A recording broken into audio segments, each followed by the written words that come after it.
the circuit, let's say. So. Nice. We're back live, Dan. Ah, good. Very smooth entrance. And Steve Abin, first in chat. Good to have you there, Steve. Welcome back. We're over the halfway mark in the 12 hours of Spa with oNiD Racing. Jimmy Broadbent powered by oNiD Racing is the official title, I guess. Hopefully you're all hanging in. Hopefully rejoining the stream. Ready for the second half of this race. I'm Alex Parkin. I'm back with you for another 2 hour stint, and this time I'm joined with by Andy Hearn. How you doing, Andy? Hi everyone. Yeah, I'm all good, thanks, Alex. Good to be back doing one of these commentaries. Last time we spoke, I think, was on the 24 hour. So yeah, another endurance race. At least it's another commentary stint together, but at least it's not at 5 AM. No, it's not at 5 AM, and that's good. But it is raining, I see.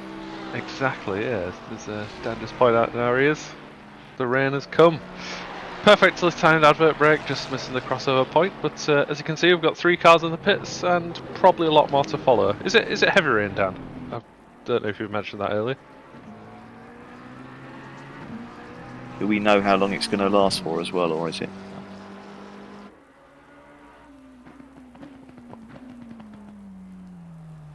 Okay. That's it. Rain for at least 30 minutes, and well, it's already looking pretty greasy, that track, as night falls. Going to be tricky conditions as temperature drops and the grip levels fall off a cliff, Andy. I think these are really difficult conditions. Yeah, absolutely. And I heard someone talking earlier about the 1.9 tyres, that they make a big difference, the transition between dry and wet. So everybody's going to have to pit if it's 30 minutes worth of rain. There's no point in trying to hold out on dry tyres, I wouldn't think. No, exactly. And as a track as well, Spa is very, very long. So if you're on the wrong tyre, it's a lot of time lost in it if you get caught out. Yeah, it's a long way to go. It's a shame though if it doesn't fit into your pit strategy that you need to change now, because the pit lane is so long that it's an extensive pit stop, whatever you do.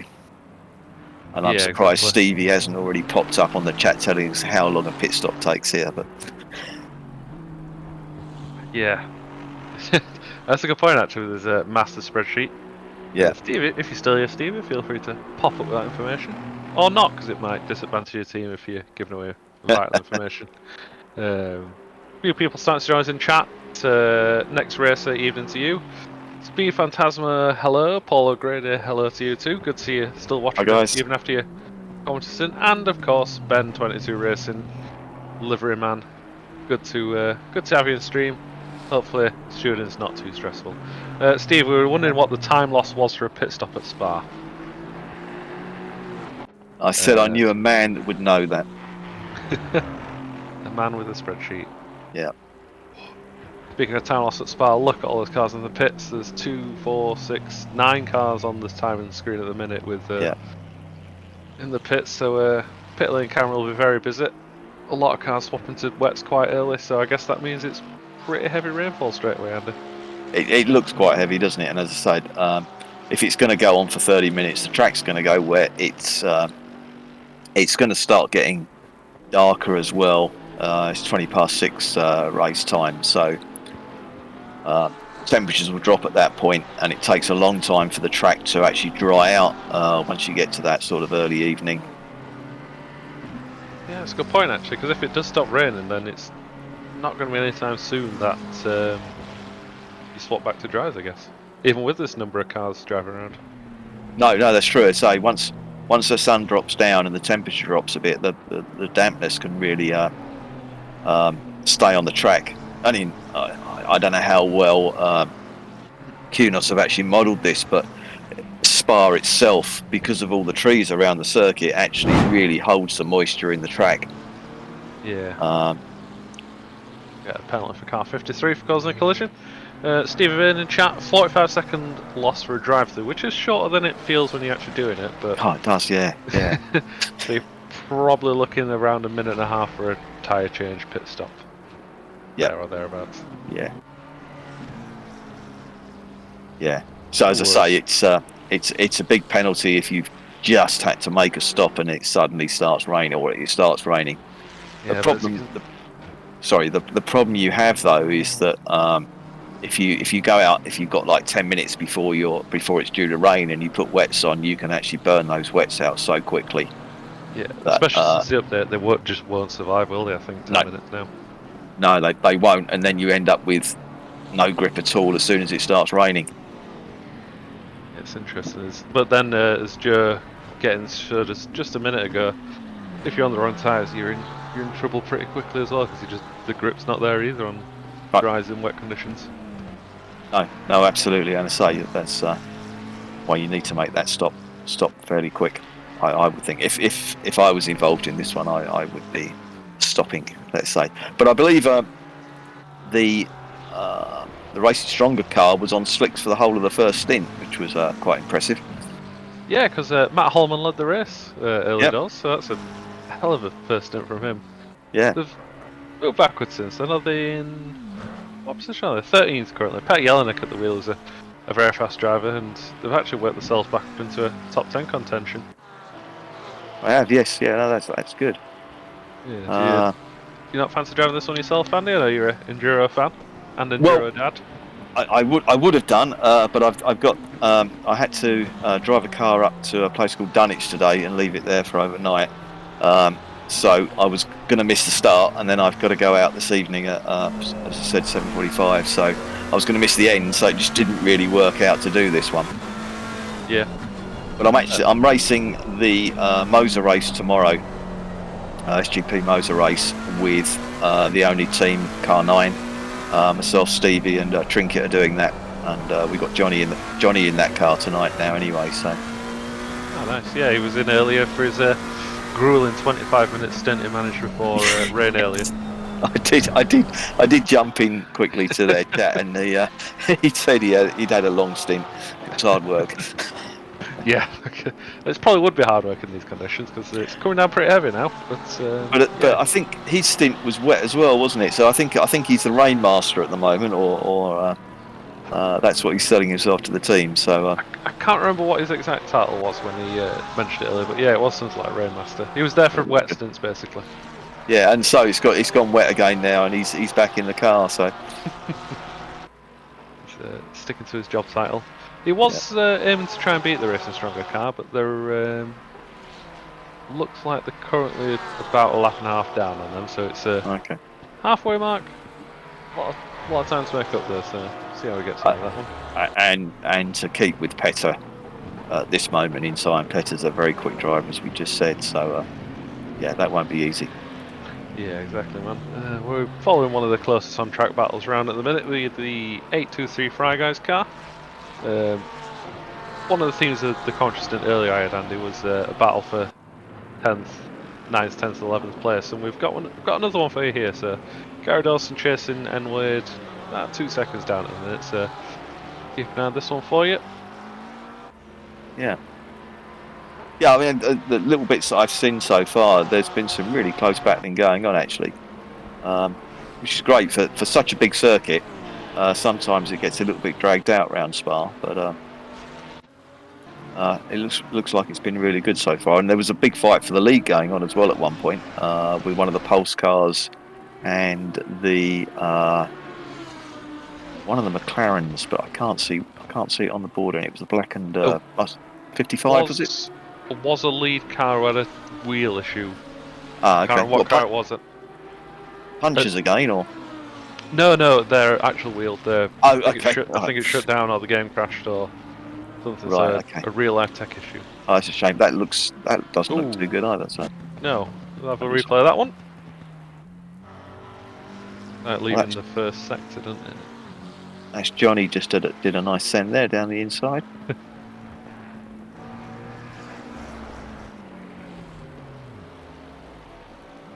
And maybe that's another wheel issue or a fuel issue, because it just slowed down. But he's got going again. Well, he looked like he was. So, strange. Yeah. There he goes. Yeah. So yeah, perhaps a technical problem with the rig or something, and managed to get the car going again. So. Oh well, hopefully it doesn't come back, whatever issue that was. Strange one. No.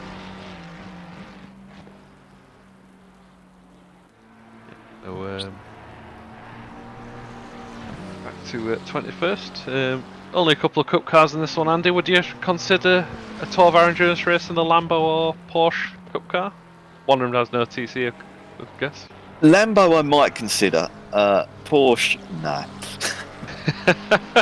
Especially with a chance of mixed weather. Yeah, no, I did a series, a Monday night series in the Porsche Cup cars, and it was enjoyable. But I really didn't get on with the Cup car, to be brutally honest. I'm too aggressive on the throttle to Yes. not spin it with the Porsche, especially.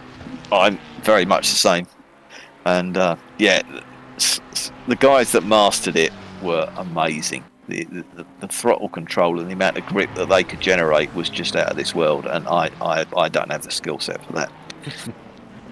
No, I'm in the same boat. I'm not that talented. Same with the person or the team who's took the Maserati in this race, because that's another brave. Yeah, always kudos to anybody that takes the Maserati in the GT4 race, because it's not an easy thing to drive. It's very rewarding if you get it right. And I find it a little bit easier than the Cup car, to be brutally honest, but it's still a hard car to drive. Sounds glorious, though. Oh, does it? Yeah. I don't think I've ever touched it. At least it has a bit less power, the GT4. That is a bit of a help. Yeah, exactly. I don't know if you're here down at a minute, but could we have a look at the Maserati, see how it's getting on? Or at least some of the GT4s? Get down to the love for a little bit. Yeah. Of course, this is a multi-class endurance race.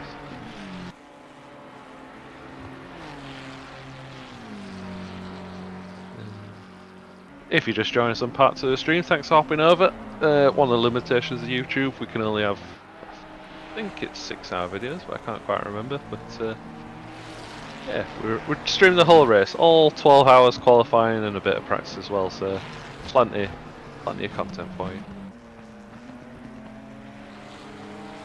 Yeah, always good when we stream the whole of these endurance races. They seem to get a lot of interest, which is great. Everybody wants to watch them, and yeah, I always make sure I try and watch them back if I don't manage to watch them live. Yeah. I did manage to listen to some of the or all of the 24 hours in the end, but some of the rant or the ravings going on in the middle of the night before we took over at 5 o'clock in the morning was was quite entertaining. Yeah, see, I slept overnight because I've been up again. Another endurance race, and again I've been working the Saturday morning of the start of it, so that's slightly badly planned on my part, but always find it incredible as they go through the night and do 24 hours. I don't know how they manage it. No, I've done a few, and really enjoyable, really rewarding at the end of it when you finish. And had a few disappointments where we haven't finished, which is a real shame. Yeah, it's frustrating, especially if it happens towards the end and I don't know, you feel like you've wasted a bit of time, don't you? It's a good slog. Yeah, no, absolutely. We had one where the server failed after 18 hours, which was a real hardship. And especially as we'd actually, not the server, but the QNOS front end had failed a little bit earlier than that, so drivers couldn't re-log in. So I'd done about 5 hours on my own, just hoping it would come back, and then eventually everything failed. So yeah, that's harsh. Yeah. Worst way to go. Even though you're absolutely shattered, you're quite frustrated at that point when you're ready. You have to go to bed at 5 o'clock in the morning or whatever. Oh, there we go. Got some GT4s as well. We have now. So is that Camaro leading now? That is. Cool. The biggest GT4 car is leading the second, well, the smallest GT4 car with a Ginny in second. As we go to the Simon Rookie's car, driven by Greg Prescott, and now Rhinos Motorsport. Have a flick through the oNiD teams as whoa. Right, get a replay of what happened wide there. Tricky spot. Hopefully they get out of it unscathed. What happened there? There's no traffic around him. Just drifted onto that green bit, and it's very slippery once you get on that green. Yeah, that's going to hurt. Yeah, it's going to be a pit stop in it. At least it's happened just for the pit lane, but yeah, there we go. My Rhinos straight into the pits, get it repaired. Yeah, it's one of the, I said before I joined this, I've been practicing because I'm doing that motor race tomorrow, and I just did a stint in the wet, and it is very slippery when you get offline or touch the curbs, and especially if you go onto the green AstroTurf beyond the curb. Carrying a lot Very, of very speed as slippery. well. Yeah, yeah. Always. Here's the boss man. He is, yeah. Joins in the commentary booth earlier, running inside the top 20, which we're pleased about. I think he said the aim was either a top 15 or a top 20, I can't remember, but not far off. Top 15? No, they're going well. I think they've all had a few problems at the beginning of the race, but it seems to be coming back together now. And I know he said he wants to beat the Racing Stronger car, and that's right in front of him. So if you can get a lap back on that, that would be amazing. Yeah, unfortunately we can't quite see what the actual time gap is, but No. hopefully it's in range. Tricky to task in chat. We've got a lot of driving to do later. I keep forgetting we're only at the halfway mark of this. It feels loads, Yes. Johnny. Sorry, just being on the second screen trying to cut a rouge. Yeah, hopefully your stints go smoothly and it might even dry out for your trinket, fingers crossed. Vest as well, how's the race so far? Well, as you can see, Ralph, it's wet. Had a bit of mixed weather. I think we had rain, a dry start, which then went into rain and then dry again and then rain again. And now we know it'd probably dry, wet, dry, wet, dry, wet for the last 6 hours. Yeah, it's flicked around a little bit, but it's not been Mazzano weather, which it changed every half an hour, which was really difficult. No, he said he was fearing the worst when the weather at the start happened, but it's settled down quite nicely at least. Oh no, Trinket's saying he's had enough. He's finished for the day. Ah, got you. Read that. No, I know I think he just did a double stint actually from memory. So yeah, good luck to him. And he's got to he's doing the first stints tomorrow for us in the Moser race.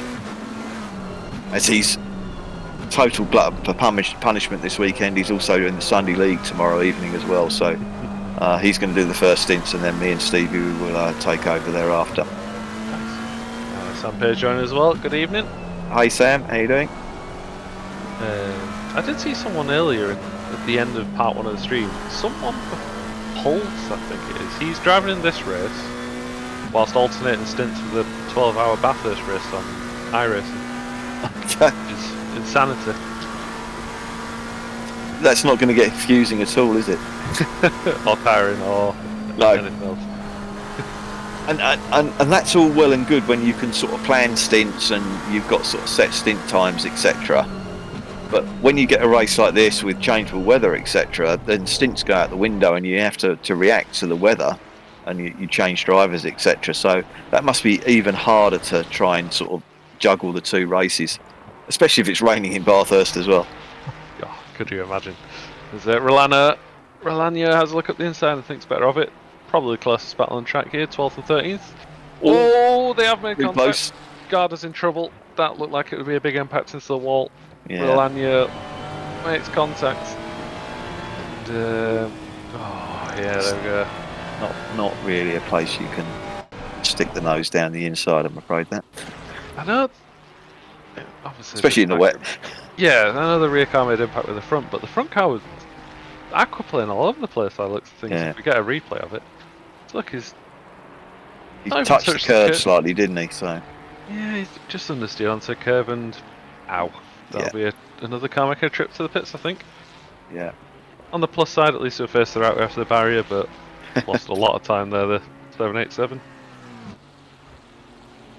Long drive back to the pits. Yeah, they're not in their normal 787 colours. Oh, there's another spinner. Yeah, through no name. Yeah, looks like it. Well, what happened here then? Racing team. A lot of Ferraris in this field, Andy, if you haven't noticed already. Yes. Oh! Oh no. Oh dear. No. And there's two of them making contact with the third. Yes. Yeah. So that white Ferrari just recovering from some minor incident and just made contact. Pretty painful. Dutch Endurance team were in 8th place, but they'll again probably have to pit for repairs. We've got another accident. Yeah. There we go. Let's see what happened then. Oh, was that the an oNiD car making contact? I think that was, yeah, it looked like Johnny in that car. So, August but I think that Snipes. was the remnants of what had already happened. So, August Snipes having a rough minute or so. Yeah, involved in a couple of small accidents. I think with the livery, Andy, I think it's similar. It's still the Mazda colours, but I think it's a new version because it's got a lot of black in it compared to the old ones. yeah, it's more gold as well, isn't it? Whereas the original one was orange and green sort of thing. Yeah, I'm red-green colourblind because I can't really do the Ah, difference okay. between that Yeah, no, it's more gold. Oh, that's Oh Greg dear, losing it. Just going on to Kemmel. that was weird because it was just on power. It wasn't on the curbs or anything. It just There is a normally stream across the track at that point, and it's very easy to lose the back of the car because the car goes light as you come up through a rouge, okay. and yeah, it's really twitchy, especially when you start to get a damp track. It's still a stream of water at that point, so you'll twitch through there. Even worse when you get on the dries. But Yeah, it's not seen too many Rouge issues tonight. Just the odd one who takes a bit too much inside curb and loses it, but yeah, it's a lot tougher in the wet. What's been pleased to see actually as well, Andy, the lack of incidents between GT3 and GT4 cars through there, because I've only done one multi-class race here and the pace difference is terrifying. yes, We're not expecting it. yeah. It's a 12-hour race. You've got to take it a little bit easy, and you're not going to win it by diving down the inside of a GT4 sometimes, and vice versa. So yeah, I think they're all being sensible, which is good. And I don't know if I'm seeing this wrong, but it does look to me like it's not that there's not a dry line, but there's certainly a less wet line. Yeah, out I there. also see a yellow flag on the track. One of the cup cars in trouble, I think. Okay. Yeah, not sure what's happened there, but yep, there we go. The Rhinos car down into the Kemmel Straight. Let's have a look at this one.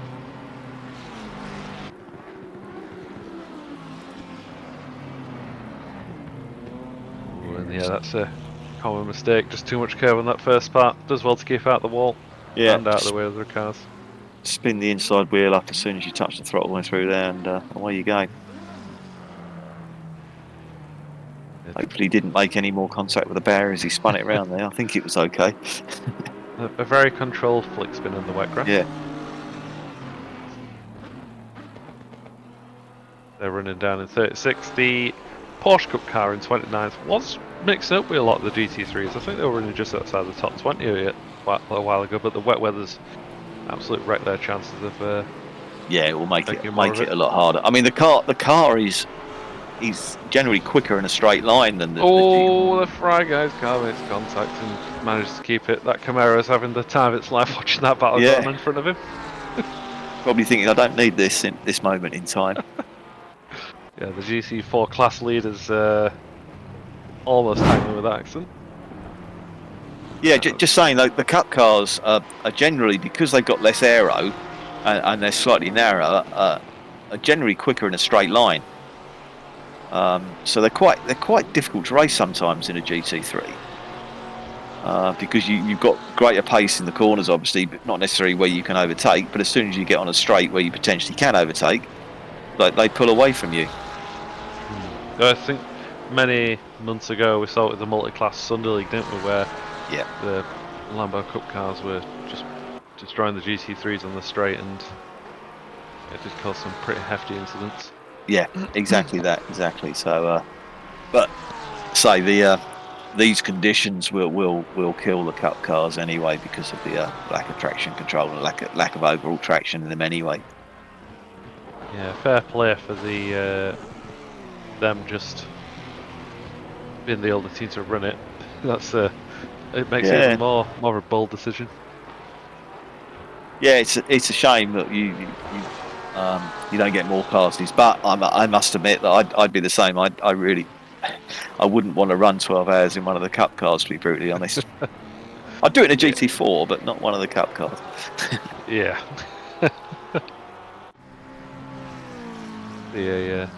Yeah, a long 12 hours for me if I were driving that car.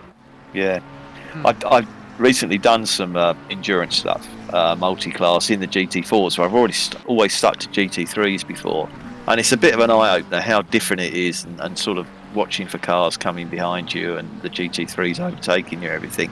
And I think everybody should be made to do it who's going to do endurance racing, because you do get an idea of what it's like for a GT4 car when you're coming hounding past them in a GT3.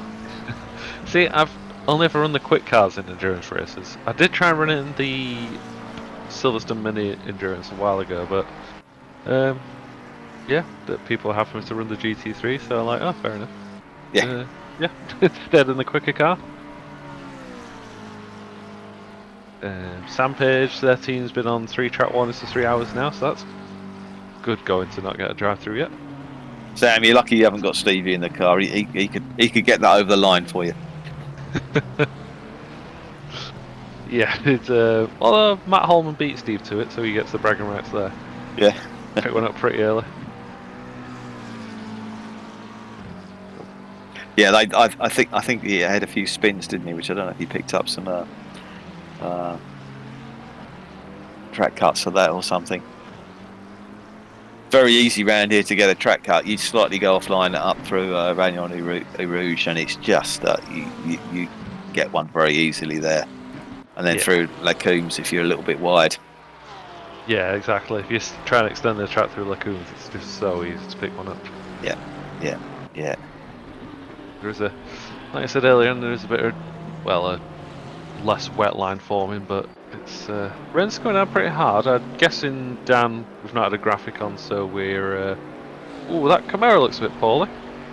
Is that just an accident, or has it come out of the pits? The TSRC Camaro. Not sure if we get a replay, but yeah, so that Camaro was exiting the pits. Unfortunate for them, the rain's going in 10 minutes, so they're going to have to make an extra pit stop if it dries up quickly. Unless they've been really brave and they put dries on.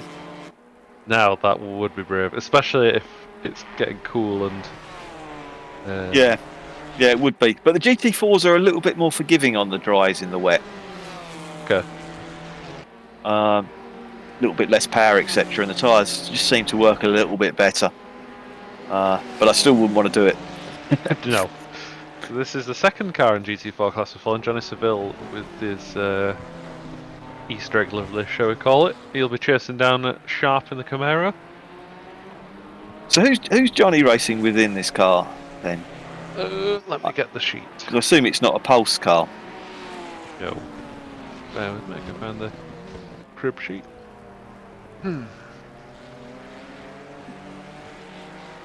Yeah, it seems weird seeing him racing a plain white livery, not the one we used to.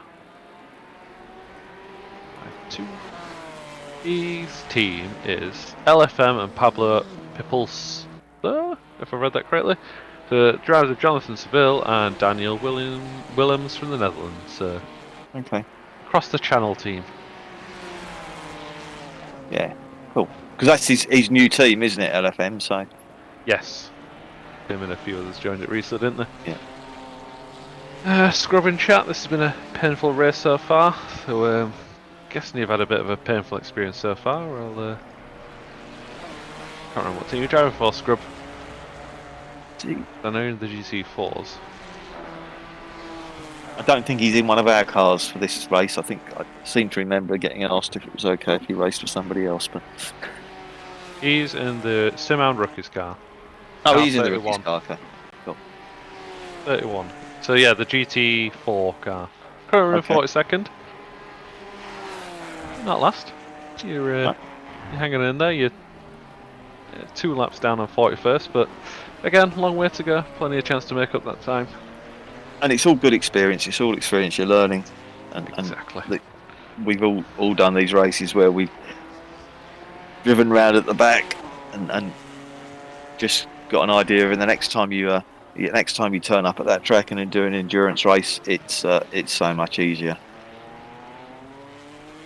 I think Spa's one of the circuits I've done most endurance racing in actually.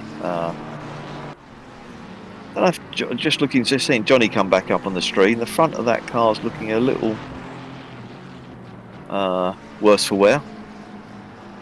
Yeah, maybe that was the car we saw involved in that incident earlier. Couldn't quite tell from the helicopter cam. Yeah, bonnet just looks a little low at the front. Big gaps in the paint. Yeah, you're right. There's a big panel gap in there between the bonnet and the front splitter. I wouldn't be buying that one. I mean, it's still a McLaren. Oh, it is, yeah. I'm sure you could fix it. You get a decent knockdown on the price. One careful owner. Or 4 of them today, actually. Only 12 hours of driving on the clock. Yeah. So we were following Le Castellas in 8th place. Again, probably one of the closest on track battles we've got at the minute, as they chase down Wade in 7th, and we've got a drive-through penalty for car 444 for an unsafe rejoin. So I think, Andy, that might be the one we saw earlier with the incident at the end of Sector 1, perhaps. Yes, possibly. Yeah, you could be right. Yeah, that was a little scary. And Trinkets just said on chat that they had a little incident earlier. They got about 20 seconds worth of damage, which is about right for those to realign that front end and close up those gaps. If you can hit it in the right way, this is going to be risky going side by side for Rouge, but he thinks better of it. Backs out and stays behind that Ferrari. In fact, yeah, that's the position. That's Wade's Ferrari. Oh yeah. Yeah, so that team, Wade's team, has moved up a little bit as well, haven't they? Because they were running outside the top 10. Yeah, Castellas looks up to the inside in wet conditions, probably ill-advised, and he thinks better of it. Follows through. Got lap traffic there, so this is going to get a little bit spicy. A little bit of a tail waggle from Castellas. Whoa, Wade's really wide? No, that's not traffic.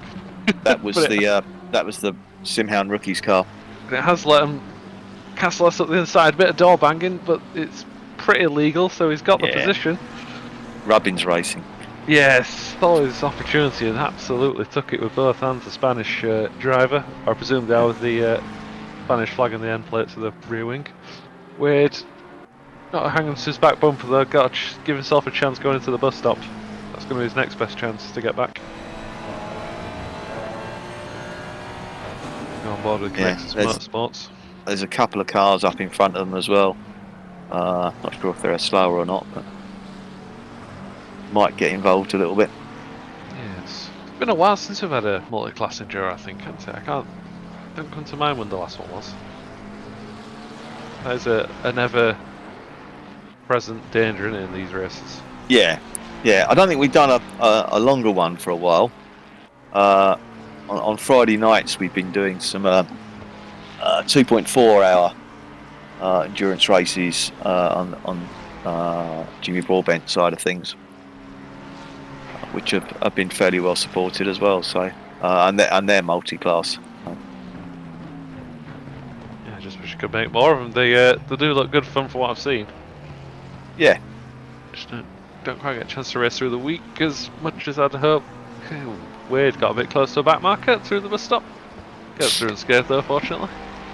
And just thinking, Alex, you're about to get extremely busy, aren't you? It must be very imminent. Yeah, she's due to give birth on Thursday, so... Thursday? Okay, yeah, that is quite imminent. Any day now. She's been out at Costco and the shops with her mum all day, so... Has she? I've had a free pass to commentate on this for a few minutes. Okay. Oh, she's been out all day shopping though. I bet she's tired now. Yeah, so more than normal. Yeah. I'll need to think of a name, so again, stream chat if you can think of any good ones. Pop up with suggestions, and I'm sure they'll be rejected because they're all ridiculous suggestions like last time. You've asked before, have you? Yeah. I can't remember what I was commenting on, but yeah. They all did the same thing I did to her, and just come up with stupid racing drivers or sportsman names. And okay.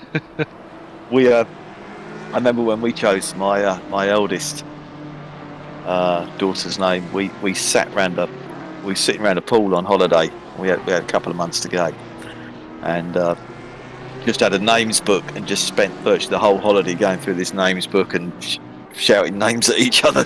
What about this one? And we eventually came up with a short list, and that short list survived three girls, because I've now got 3 girls. So. Oh really? But they all came out of that session, let's say. Fair. Yeah, there's just too much to pick in Daily Books. It's just overwhelming. Yeah, no, it is. So we had 2-week holiday, and we spent most of it just reading through this book, coming up with ideas. And we didn't know what sex either at that point, so we had to come up with a double list, let's say.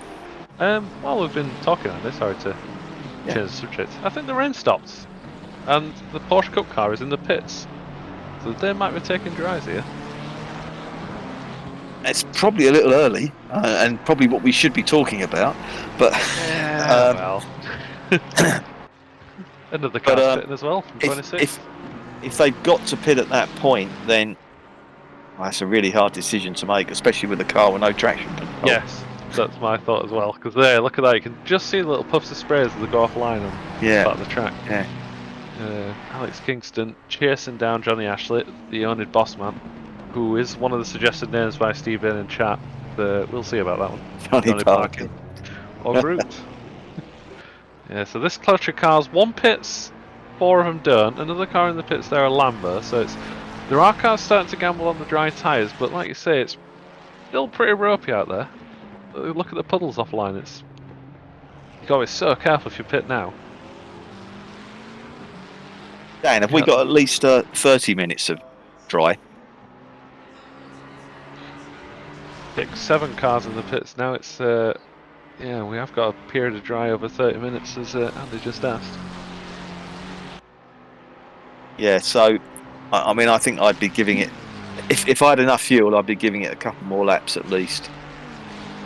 Yeah, you're in the window where the stint timer is in your favour. You're going to be able to pit now, and you're not going to have to make an extra stop as a result. But conditions aren't on your side. They are drying. They are having to cool the tyres though. Alex Kingston to go way offline to pick up some of that moisture and cool the tyres off as McLaren runs deep, I think, in the background.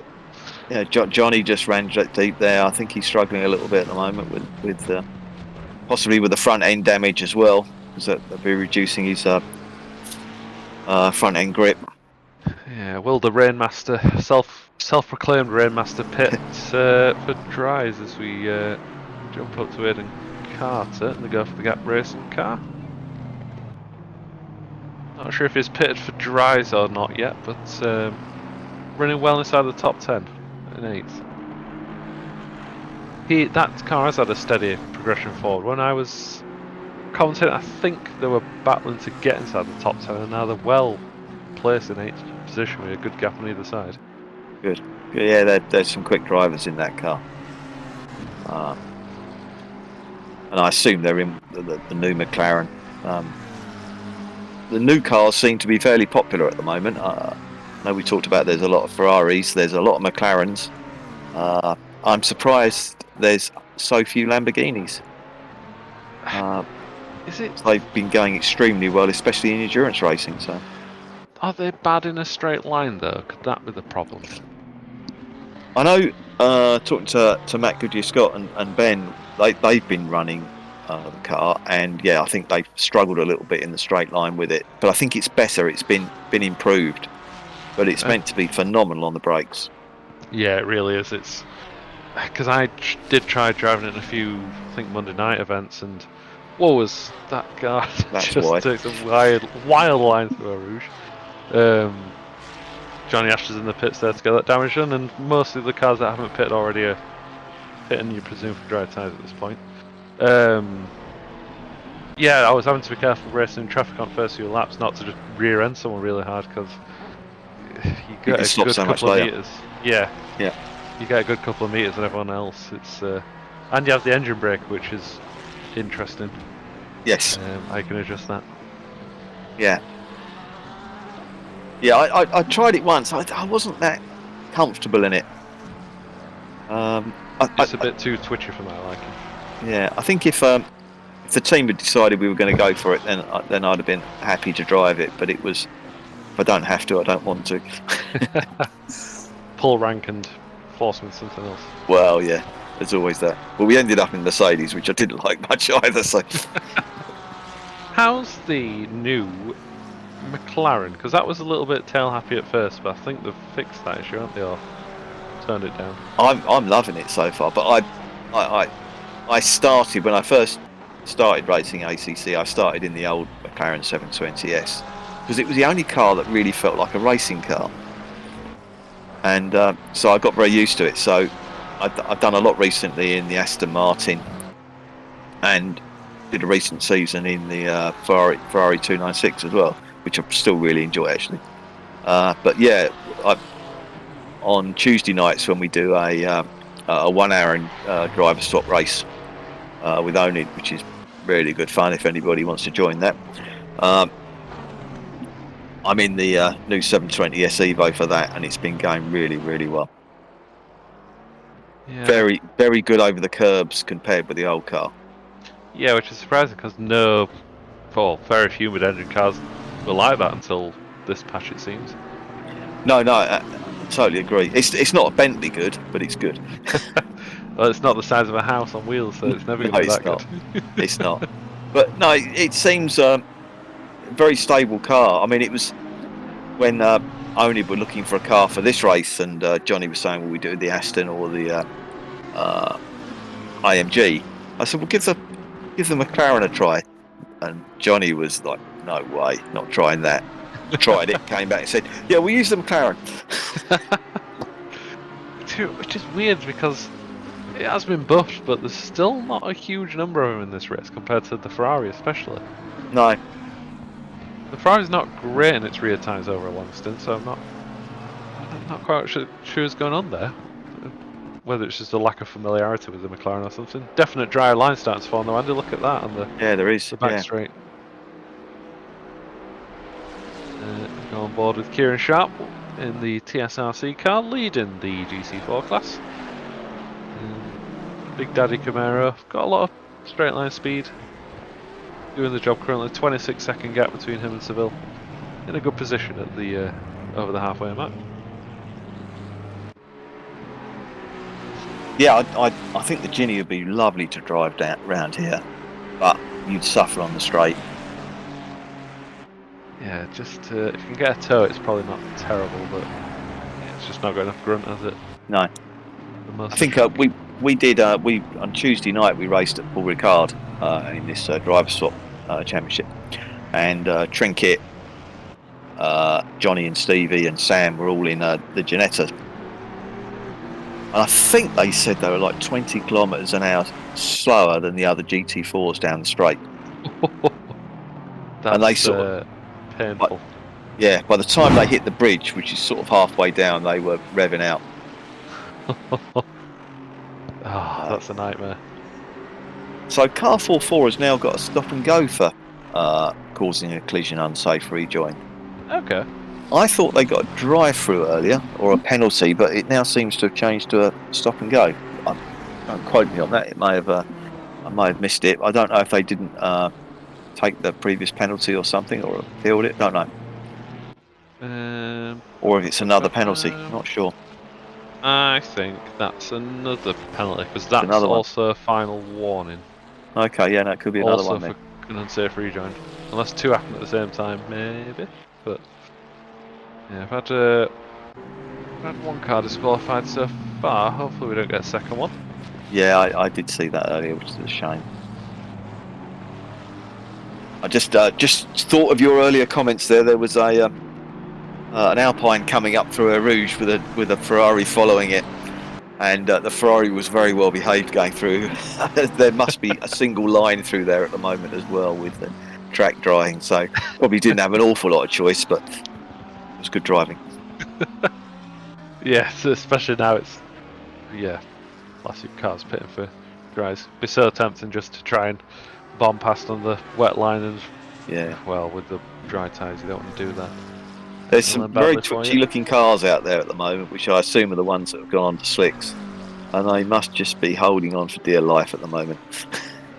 Yeah, I don't think there might be many left on dries, surely, because quite a lot of the field's pitted at this point, it feels like. Yeah. Car from second's pitted actually, so that's probably a good indication of it's now good to swap. Yeah. Aidan Carter nabbed seventh place, and move up again in the go for the gap car. They're having a good time of it.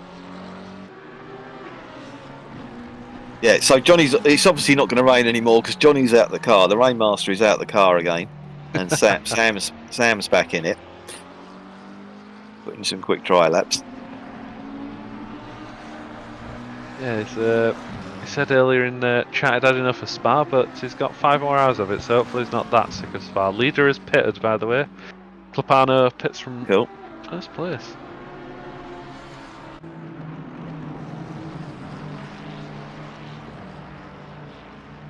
So that must be to put slicks on. You wouldn't put wets on now, so.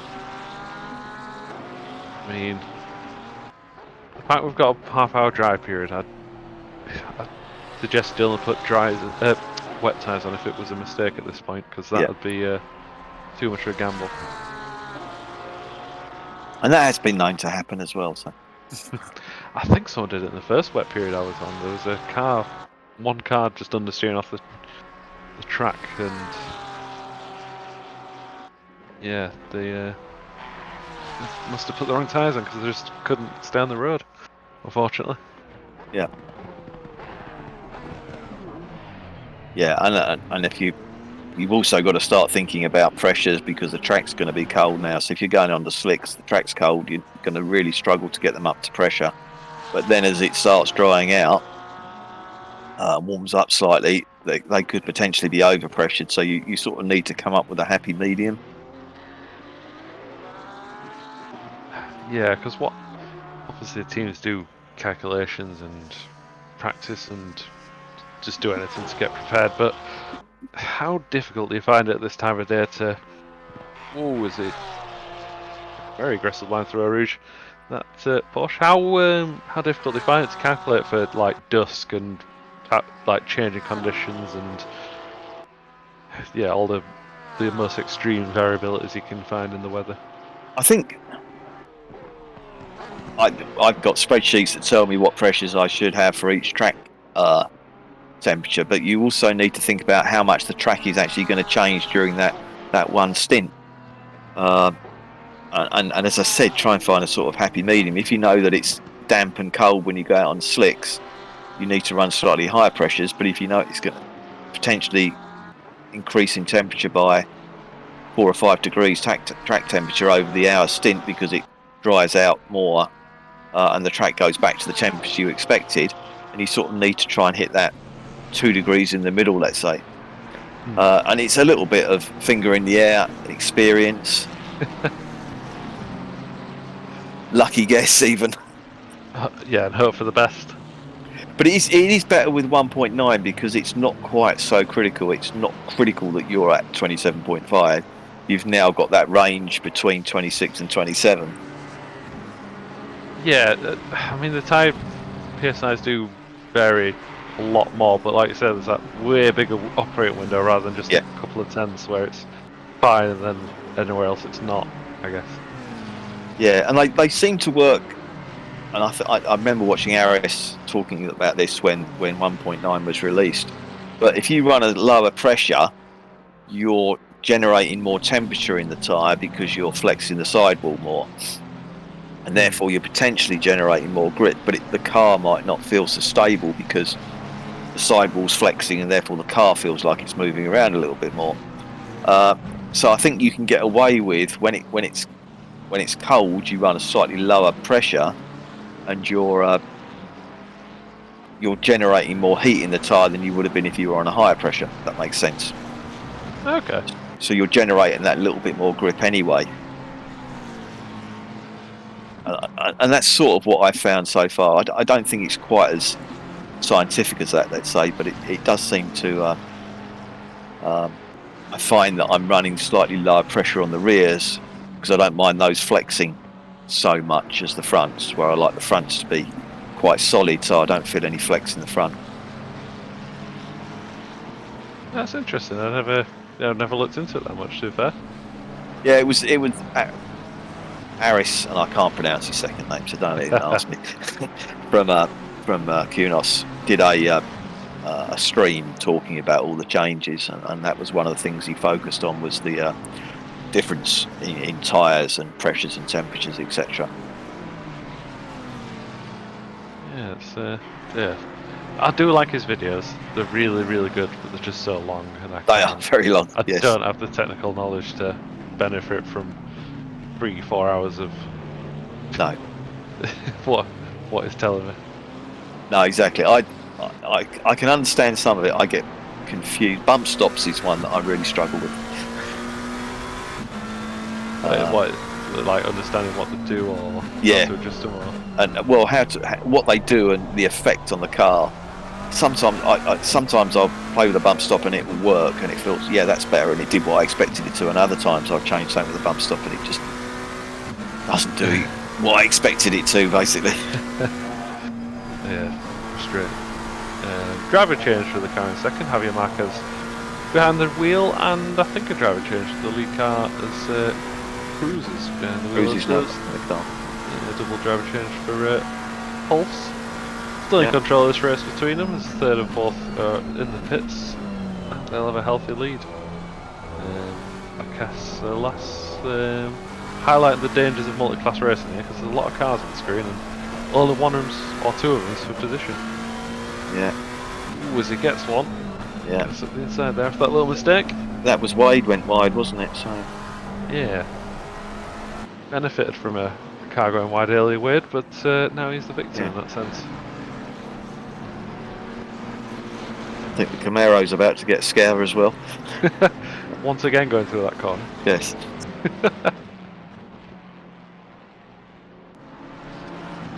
Oh, more than a scare. That's yes, an incredible save by the Camaro there. Yeah, did very well. And then that Ferrari also gets a terrible scare. Wade's in a tough spot here. Hopefully he's got a gap to go into. It's probably one of the fastest parts of the track. Yeah, that was shame about the incident, but the rejoin was good. He did the right thing there. Yes, let's get a look at the Camaro. Turns in, nice and normal. Whoa. As you say, really well held that. Yeah, absolutely. Massive dabber opposite lock, and hope for the best of that point.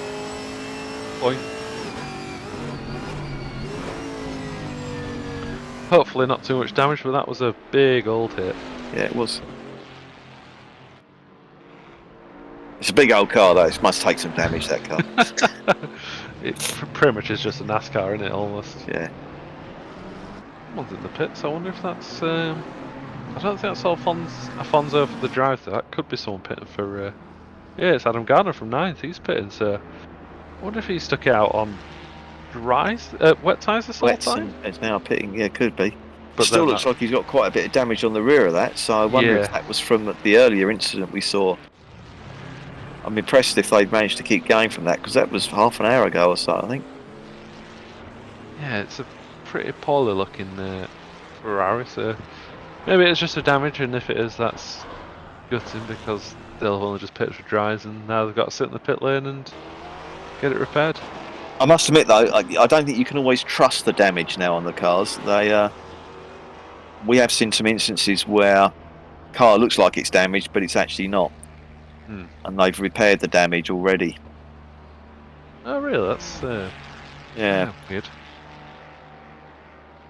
Yeah, the Gardeners apparently on dries already, according to Dan. So that's throwing their strategy off a bit. It'll cost them a lot of time.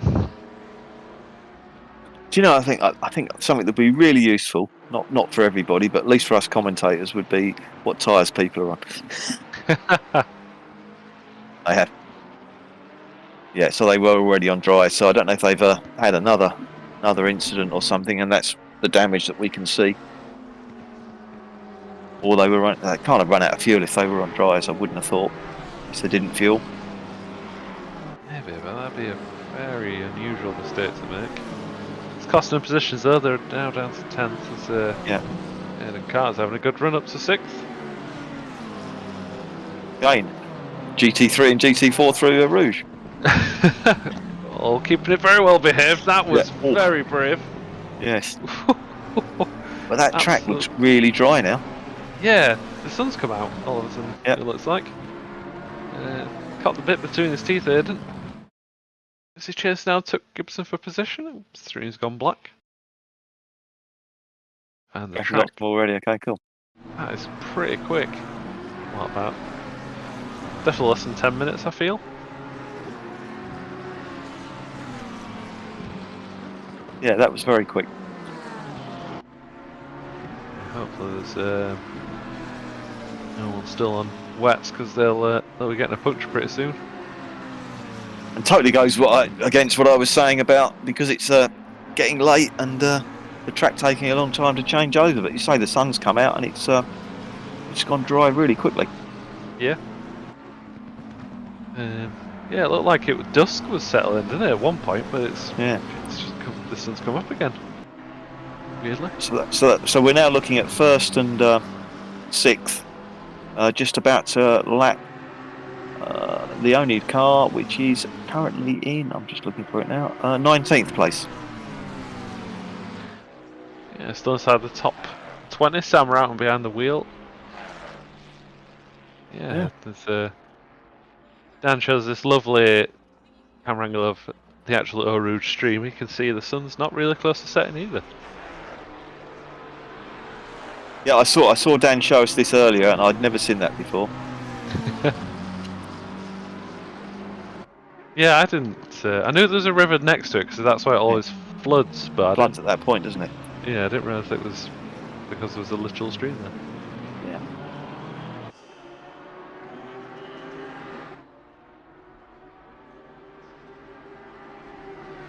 Wow, look at that. Yeah, look at that fine bridge architecture. There's the less fine clipping of the headlights through the bridge appears, but nobody's perfect, including ACC. No, we've got far too much time on their hands if they can model that.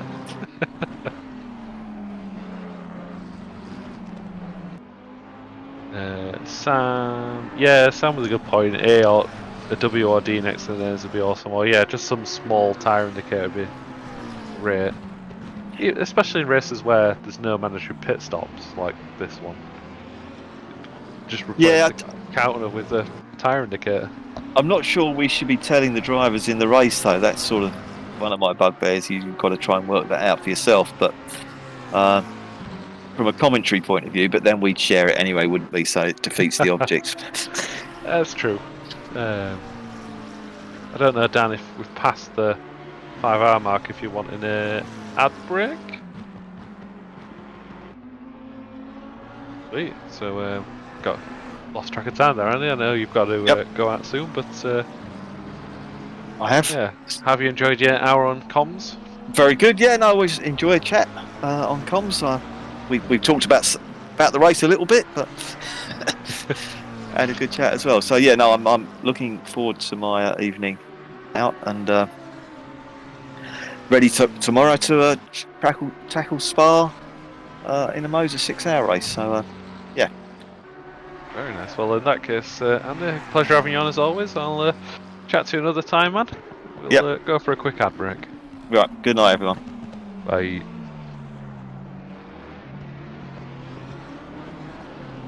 Stand by for action.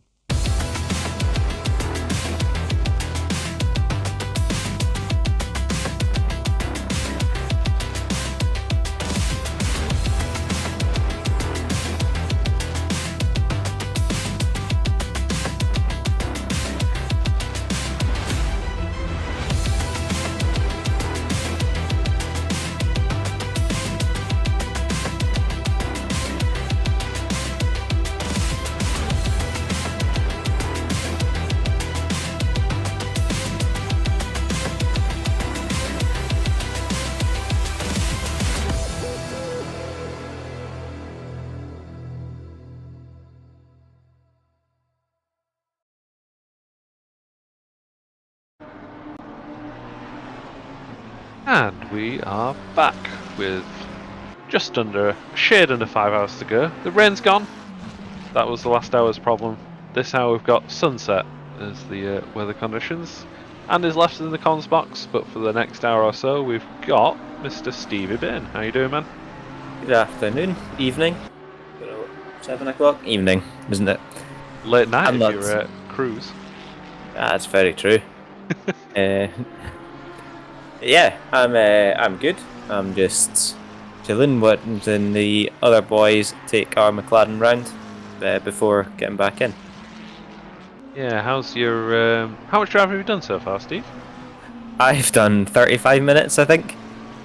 The Johnny Ash I did. approach to driver's since. Yeah, pretty much. So I did qualifying, and then I did the first stint until it dried up again. Because we had the wet weather at the start. So Okay, yeah. did until it dried, and then swapped to Trinket when it dried. And I've not been in the car since. Nice. Pretty chill Saturday evening then, Steve. Yeah, definitely. It's been Uh, fine. Been going well, so just hoping we can. Well, it looks like Sam's right on the back of Smith at the minute. So hopefully get up a few more places.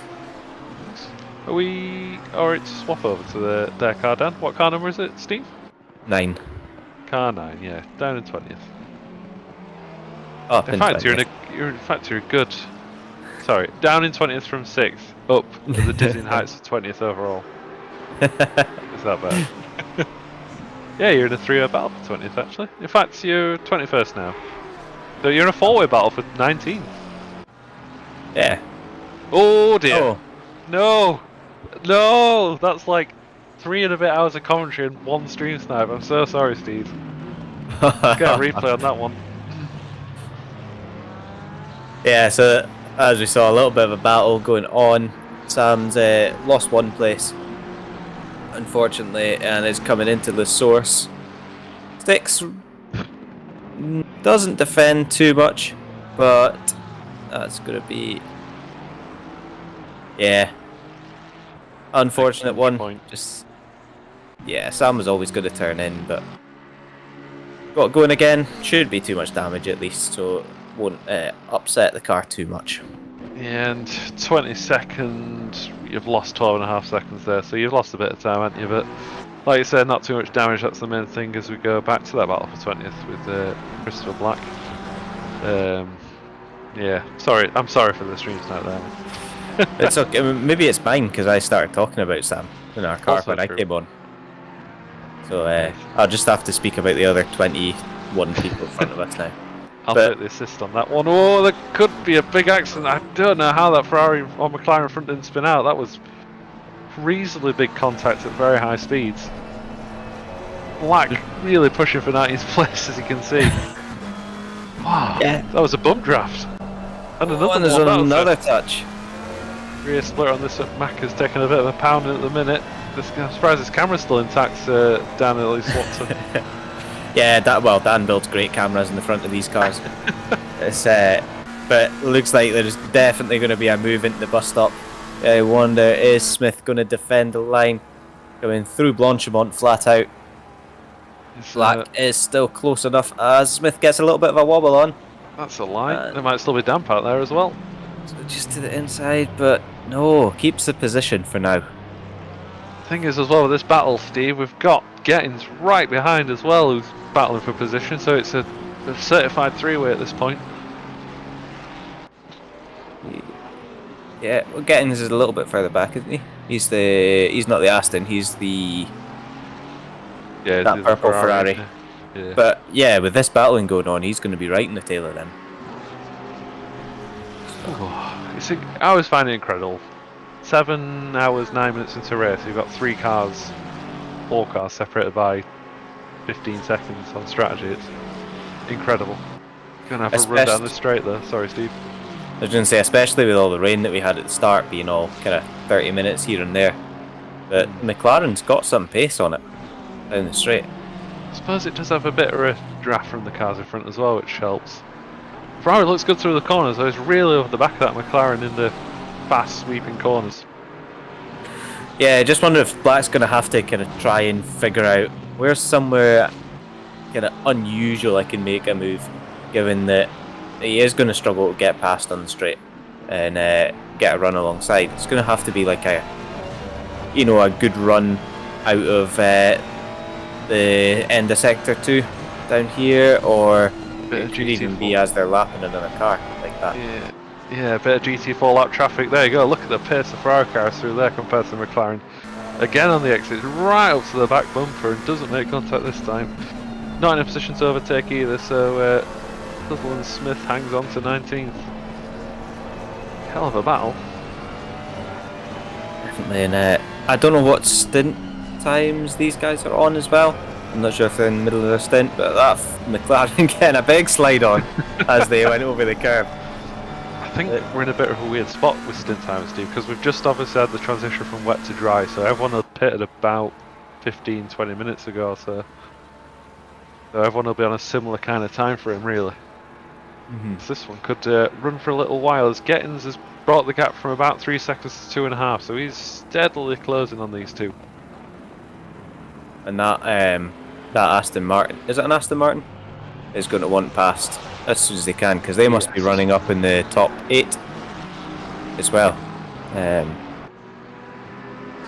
So they're not going to want to get held up too much. But then, if the Ferrari does it right, he could use that to try and get past. Either he gets the tow or relies on the Aston and settling the car in front. 5-second penalty for car 38, causing a collision, so that's a little penalty for them. Yeah, that was that collision down at La Source with the oNiD car. Ah, yes. So Ferrari looked very loose going up Eau Rouge and has run very wide into the pit lane and dropped back on time. So now, as you're saying, he's going to want to try and keep up with the Aston and use it when Smith lets the Aston through to try and get a bit of a run back on the McLaren to get past. But Yeah, well held anyway. Did you see the save of the night, what we had earlier, Steve? I don't think so, no. What was that? I can't remember who it was, but they had a tap going up Eau Rouge and absolutely launched it into opposite lock and just kept it together out the wall. Oh, Absolutely lovely. superb, yeah. Car, just to throw a spanner in the works, this battle, car 38 behind in 21st has a 5-second penalty, so they're going to be... They could perhaps get desperate trying to make the time up for that. There's black sticks right on the back bumper for that broken bone SimRacing car, goes around the Fry Guys car. Still a bit behind Sutherland Smith, so he's going to have to be patient a bit longer. And the Fry Guys cars, I thought they went round the outside and passed. Yeah, it was... The speed looked weird, didn't it? There's apparently, according to Sam Perez, been a big death at Radion, but I've not seen anything pop up on the track map. Hopefully they've got underway pretty quickly.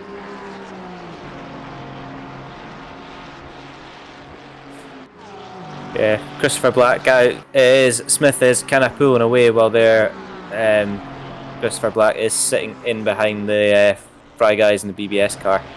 I don't know if they are battling as well, but we'll jump back to Gettings and trying to close up on this kind of clump of cars, and is doing so, especially as the Fry Guys car runs a bit wide. Speaking of wide, Henry Handy has run very wide at Puon. on his own as well, no traffic around unless someone else goes off in front of him, but yeah, they've been in the wars a bit, this car, Steve. They've had a bit of an accident after it dried up, had to do an extra pit stop, and although it looks damaged, they did pit to repair damage, so... Ooh. That's a very odd one, just touching a wheel on the grass on the outside before turning in, and it swapped the car right round on them, so maybe is damage as they're off again. And Yeah. the Fry Guys car off too. Yeah, approaching the source. Apparently Handy had the big death at Radion. I think they'll be able to get replay now, it'll be too late, but oh dear. Oh, that's... Oh, and they collect the Ferrari as well. That's a big multi-car collision. Yeah, that's a lot of damage for both of them as well. Yeah, they're in trouble, and in a very bad spot to get back going again. Yeah, Ferrari's got going, but the Fry Guys car took a little bit longer. Yeah, that's not so good, but keeps the stewards busy, keeps them from falling asleep. And looking at Sander Jacobs on the back of Luke Sherlock, left flag. as we've just flicked onto Seth Royal who looks to have had an issue. Let's quite work out what will go wrong here. It's in such a weird place. Just lose the back end. Yeah, no grip left. Didn't take any curb or anything, did he? Just No. back end, just let go. Very, very odd one. Maybe we just see the limitation of that new Ferrari because it really takes life out of the rear tyres and yeah, it just didn't have the grip, did it? Like you said, couldn't hang on. A warning for car treble 5 to be careful around slower cars as well. So maybe some lapping issues there. But Sander Jacobs, he's racing for the Dutch Endurance team, but I've been told that this is his last race for the Dutch Endurance team. Oh, really? And he's moving on to another team, so they wanted to say thank you to him for the year and a half that they've been racing together. And yeah, he's going onwards to another team, which I don't think I can say yet, but I'm sure you'll hear soon enough. He will probably still be racing with us at oNiD in the new team, so yeah. We'll still see him around, I'm sure, and he'll get to race against the Dutch Endurance teams coming up. So, yeah, good to... sad to see drivers moving away from teams, but it's exciting times, isn't it? Yeah, man. I suppose you've got to... I don't know. I know we've seen a few drivers near the top sharpening the grid swap around recently, but I suppose at some point you might feel like they need to move on. As long as you do it in the right way and everything, that's the main thing. Don't step on too many toes. It's all for fun at the end of the day at our level, isn't it, for the most part, so... Yeah. Quite a few cars in the pit, Steve, actually, I just realised. I'm not quite sure why that is, because it shouldn't be anywhere near stint timers yet. No, shouldn't be, but I'm seeing that Daniel Willems in the chat has a weather update for us. Ooh. Can you confirm, Dan?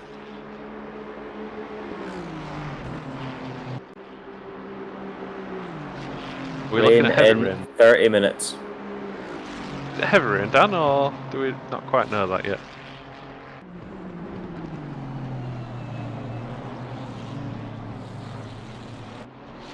Guess we'd...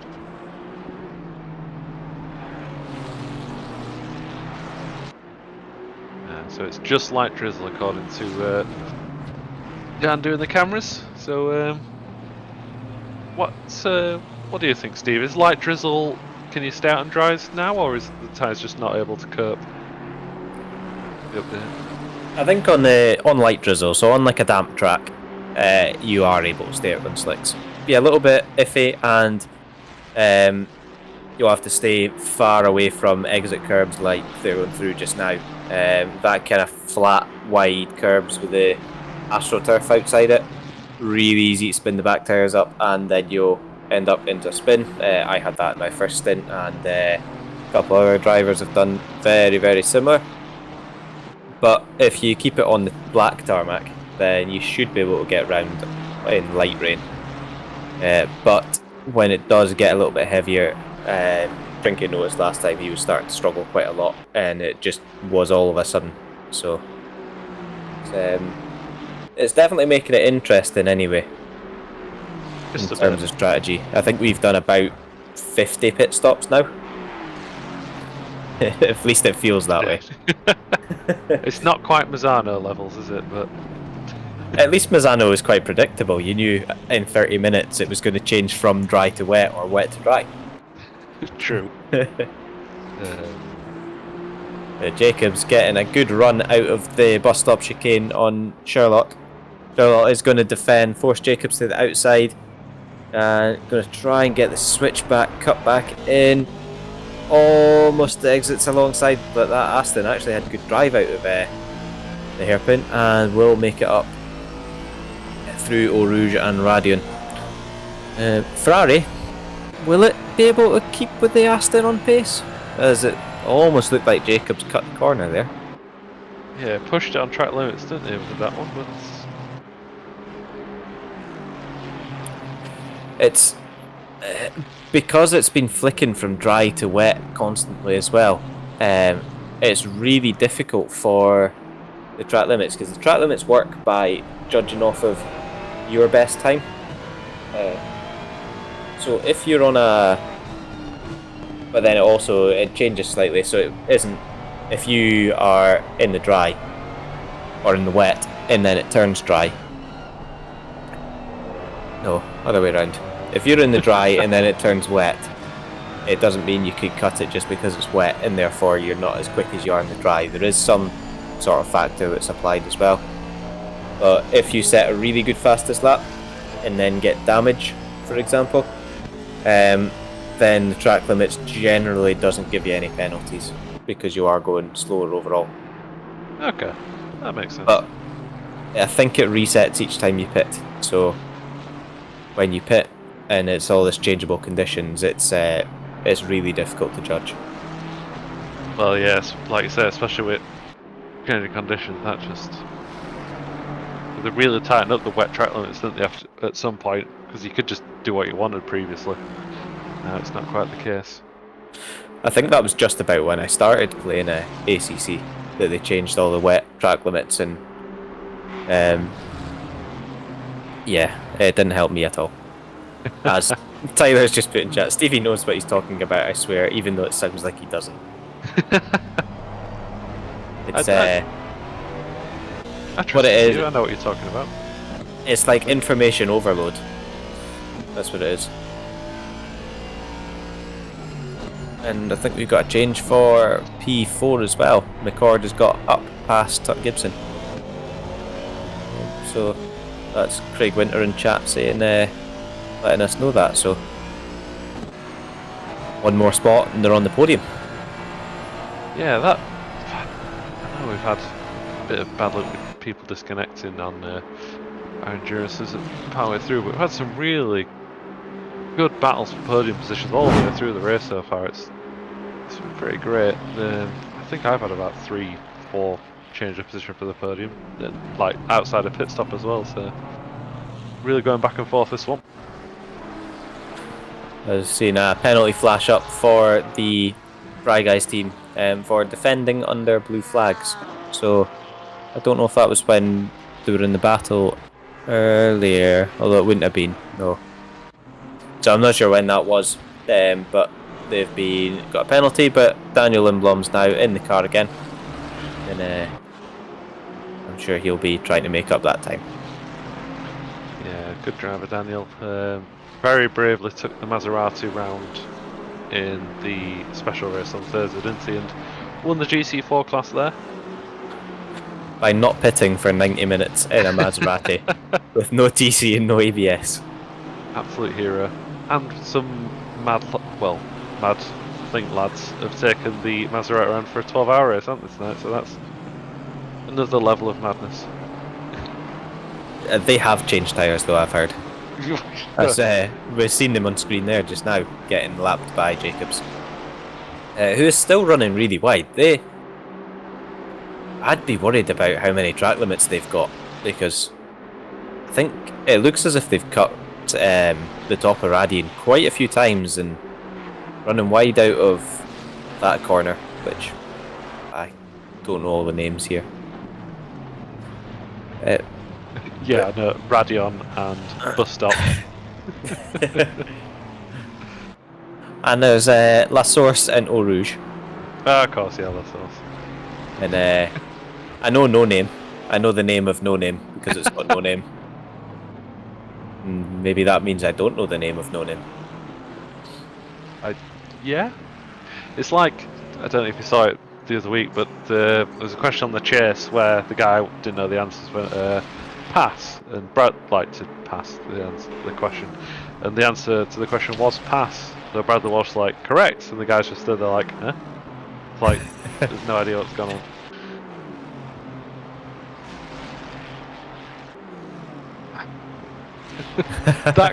I don't know if you heard that on stream, but the question was, what word goes in front of the word to get into a computer? That sounds like a question designed just to throw out that scenario. It's so weirdly written. Definitely. Jackie X corner. Whoa!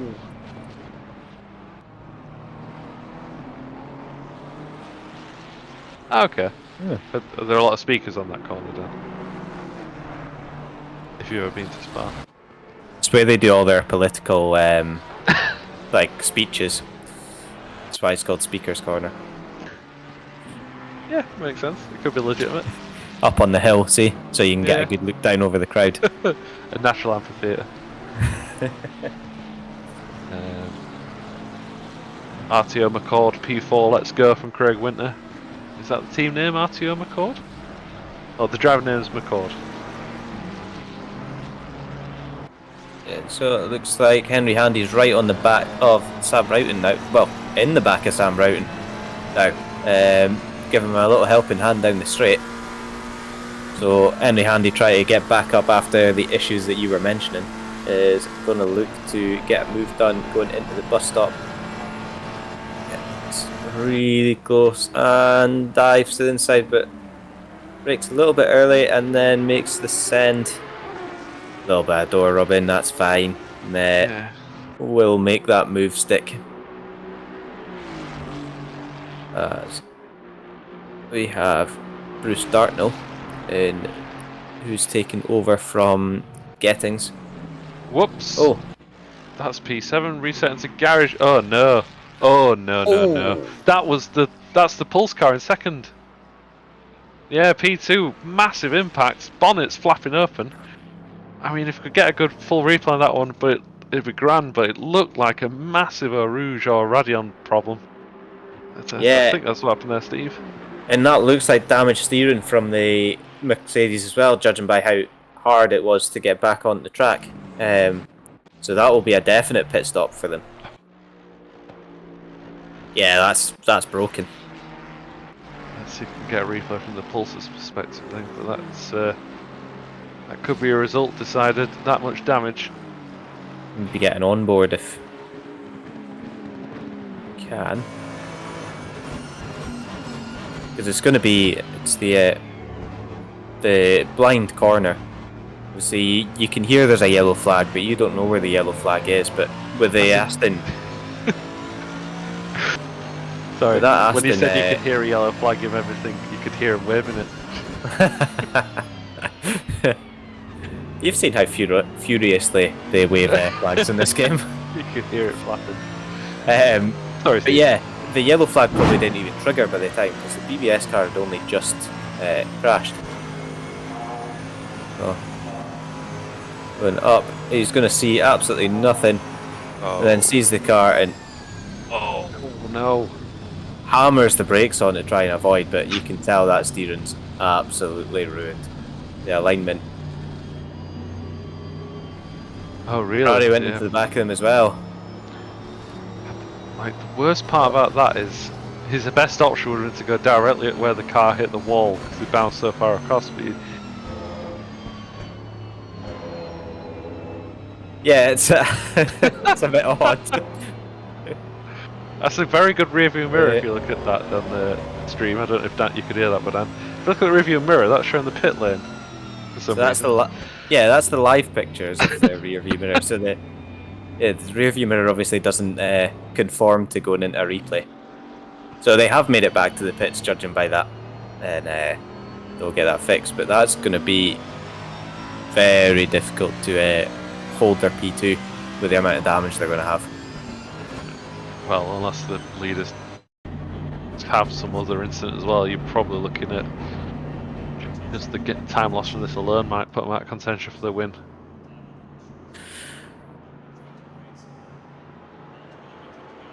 Yeah, Javier not having a great time. Not sure how far into his stint he was, so it depends. It might, if they were quite far into their stint, it might not be too bad, but given we've got 4.5 hours to go, doesn't really match up with any sort of stint time to get to the end. As you can see him crawling into the pit box, probably because he can't see over the bonnet where the where the actual stop mark was.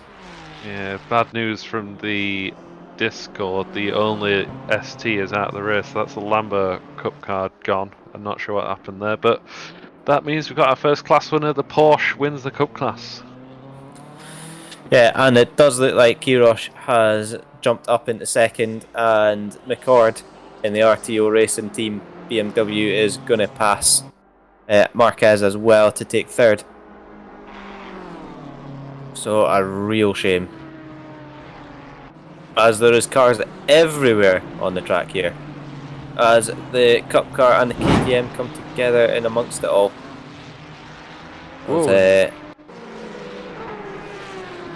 Yeah, so it seemed like there was a lot of cars fighting for one bit of track there.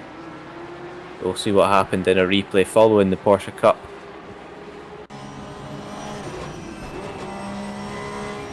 See what goes on next. Side by side in front. Ooh. Ooh. Caught between a rock and a hard place there, Steve. Got a bit of a drift through the corner, but then got, I think, 2 bits of contact. Yeah, a little bit of a slide. Probably turned the nose in a bit more than what he was wanting. Then that ended up with the Dutch Endurance Team car clipping it and firing him into the KTM on the outside. But all should have been able to keep going from that. Yeah, hopefully not too much damage at least. Oh, 4.5 hours left, Steve. We're entering the final third. Yeah, Marquez back out, so they've kept fourth. They are 26 seconds behind. I'm sure they can. Their goal will be to make that place back up and get back on the podium, I'm sure. Yeah, it's doable.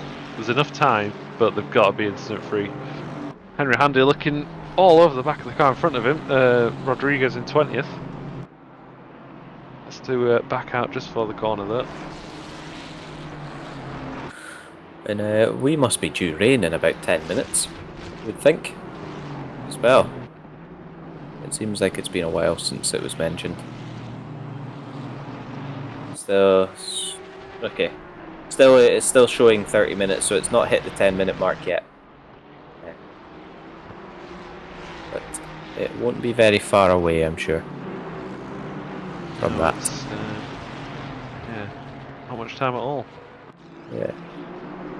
Sander still struggling to get past Luke Sherlock. Obviously doing a great job defending, but all this traffic won't be helping at all.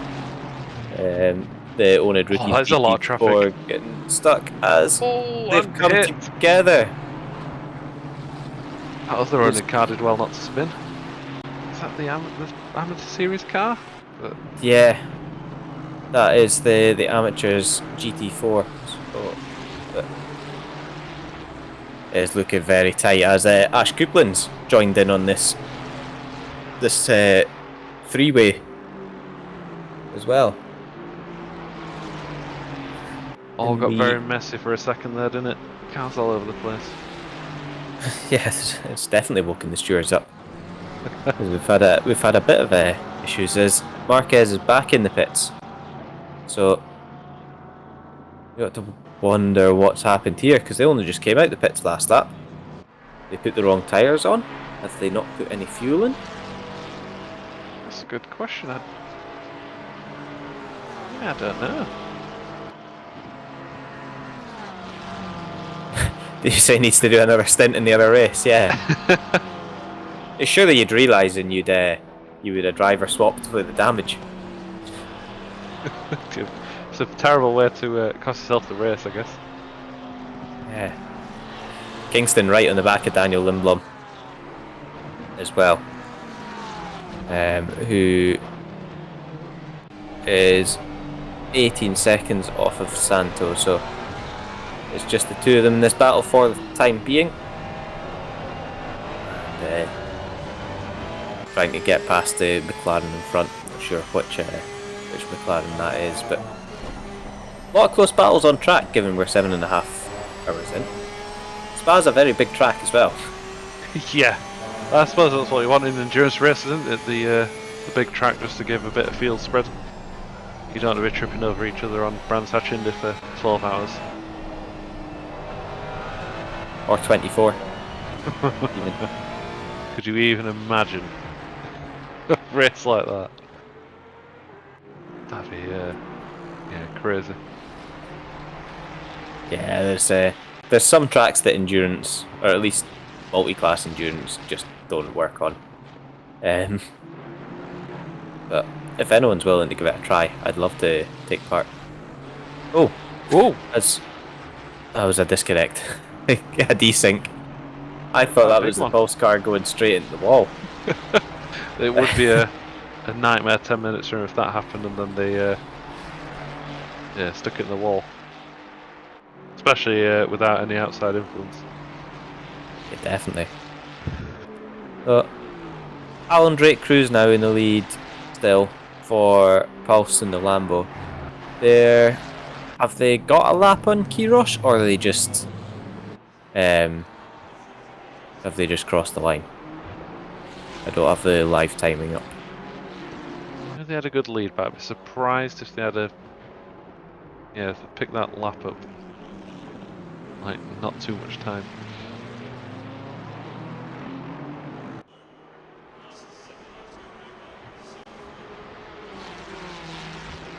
So the leaders are about 1 minute 20.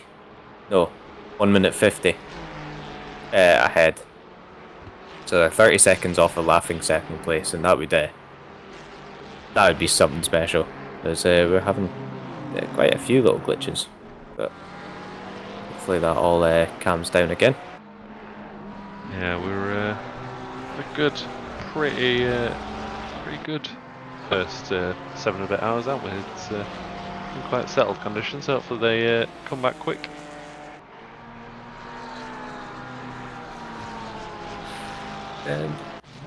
So,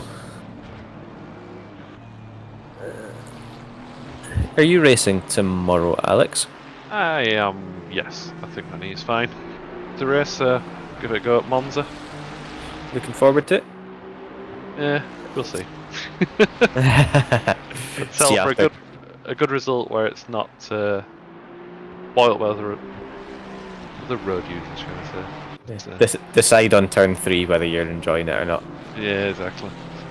It looked like Ashley Coupland had managed to get up past Sandra Jacobs in that last little shot, so they have made it up to 10th place. And not holding brakes is not holding brakes.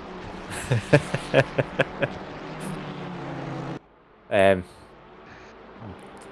wonder if he's friends with first name last name from the F1 a couple of years ago. Yeah. I've not heard much about him lately.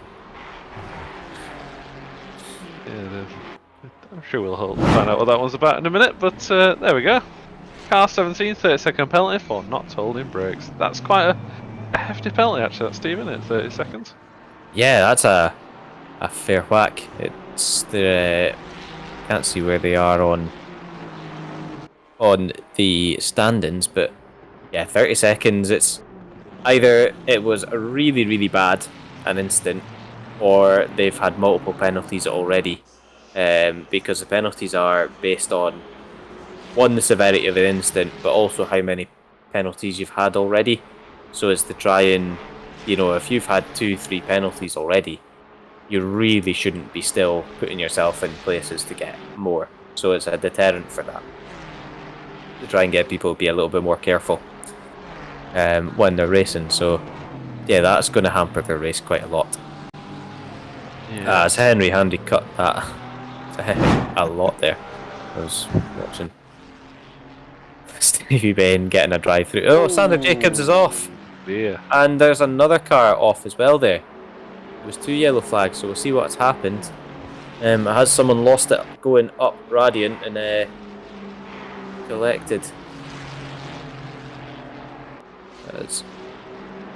Oh, he's going. That's an awkward place to go side by side. 4 into 1. Someone's on the grass. That's very messy. Oh no. 3 cars in a lot of trouble there. Yeah, there was a GT4, obviously trying to get out of the way, but has ended up colliding. And the Pulse car managed to get through, not too bad. Did hit the wall, so will have a bit of damage. But Sander has had to return to garage for that, so that's going to drop them down a position or 2. Yeah. Unfortunately, Savchuk's had an instant as well. Is this? Ooh. They've lost it on their own on the curb. Yeah, a little bit distracted by that McLaren that was off as well. Yeah, after a bit of a settle period, Steve, we've seen quite a few accidents, and unfortunately some are quite big, so not good. A few cars in trouble. Yeah, definitely not good. Although it did distract everyone from the drive-through that apparently I've got. Oh, and the KTM's off. Damn corner again. Someone's spilled some oil down there, Steve. That's a big one. Yeah, that's going to have a lot of damage to that back corner, but You don't see many big accidents there, do you, Steve? But they just didn't scrub any speed off, did they, after the right-hander? Yeah, I've been in that wall once before, and it was very weird in that the car didn't slide that much, but there was no chance of actually catching the slide. It was one of these weird ones where it starts sliding and just keeps going. And I hit the wall pretty hard, and I think it was my first proper enduro with oNiD as well. A nice, I think it was a 5 AM stint, and I put it in the wall. just what you want. Yeah. At 5 in the morning. But yeah, it's been quite a spate of incidents, but maybe ACC has done an update where you can have mechanical failures and drop oil on the track. If they snuck that one out of that saying, that would be interesting.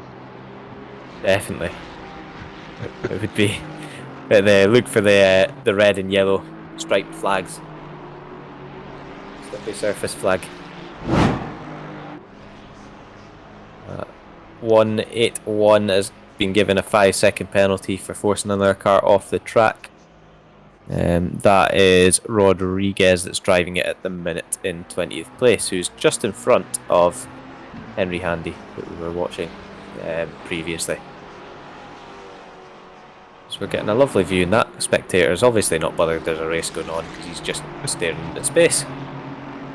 I do wonder if that was a good view of the clouds, because it looks pretty misty in the background, Steve, so maybe that rain's hit the 10-minute marker? Do we know if that's happened yet, Dan? It has done. And yeah, another 15 minutes to go, and then I think I'm meant to be in the car next, although given it's raining, Johnny might have dibsed it. If I called that one. There you go, you get a bit more time to put your feet up, Steve. Yeah, exactly. You can come in for the last 15 minutes or 20 minutes again, just to dip your feet. Yeah, that'll be fine. I'll do an hour-long stint, but I'll do half of it at the start of the race and half of it at the end. Yeah, you get the glory stints. Yeah. Following Alan Drake Cruz for Pulse Sim Sport in the lead by almost a lap. Have they just... Obviously they've had solid pace. I know from trying to race Alan when he started with the rookie series with us. I remember I had a really good race in the evaluations, but I think that's probably the last time I'm ever going to race him on track. Yeah. Unless next time he's in the GT4s. You know, a GT3 is a GT3. Max Shavchuk's going sideways down the back straight. Let's have a look at that one. Is it raining already? Because he just lost control through, like, no real reason there. The back end just let go. Yeah, that's an odd one, because you would expect that in the rain, running on the green AstroTurf and losing the back end, but not otherwise, as we're seeing Johnny Seville has taken the lead for the Ginetta, for the GT4? Yes. Or has that happened a while ago? Well, there's 31s, the Camaro, probably due to a pit stop as Dan says in our area, because yeah, the Camaro's 31 seconds behind Russell, so Seville and Pike have swapped places around Russell, I think. So yeah, there's about a 50-second gap. I was admiring that open quotation marks livery. I was admiring that, but especially how neat the handwriting is on it, given that it's been done on Microsoft Paint. Yeah, it Who took us a while says- to find a camera angle to show the Easter egg. Yeah. Yeah, it's good. But it's... People say, oh, you know, Ben, he uses... Sam's had a bit of an issue again. Spin. And has had to wait to rejoin by the looks of it too, so... More lost time. Hopefully. And And there that's you the go, rain rain. started. That was a quick 10 minutes. Yeah. Was. So, yeah, a lot of cars with penalties. There's a lot of cars going to be diving into the pits. That rain looks fairly heavy. It doesn't look like a light drizzle from this camera angle, but... Oh, look to the give us crowd, quick. and they still don't have their umbrellas up.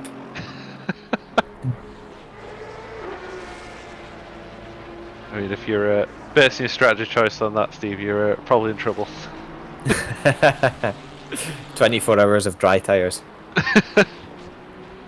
It's odd what the actual weather is. I'm looking at the crowd. Yeah. That's what the best way to do it in F1. When you're spectating F1 is that, isn't it? They always... That's why they pant the crowd so often, isn't it? Well, I suppose. Or the Karen Horner holding his hand out of the pit lane shelter. Yeah. Looking concerned. Well, Total Wolf sitting in amongst all the headphones that he's broken. Making fun of Alonso. Yeah. I found that quite funny from the... and then Alonso seeing it after, I think, as well, didn't he? Or commented on it. I didn't see that one. Sam Page saying, rain on my stint again. Just refuse to go out, Sam. Just refuse. Get Johnny in. Johnny will do it for you. Just do one lap, go back into the pits, and you can say you did a full dry stint. Oh, my steering's broken. My steering wheel's not working. Oh no. I left the rain's oven good. on, guys. Yeah, it doesn't look too bad from there. There's quite a few cars diving into the pits there. No one gambling Yes. on wrong tyre choices. I just saw a car dive into the pits in amongst that, so I really hope I'm not in next. You just check your Discord, it's like, Steve, get here now. I did tell Johnny to come and drag me out if if I was needed, but he's obviously going to jump in and then I'll jump in after him, so it should all work out fine. But yeah, it does look quite miserable and wet on that camera angle, as most people are going to dive in. Have we got rain for the full 30 minutes?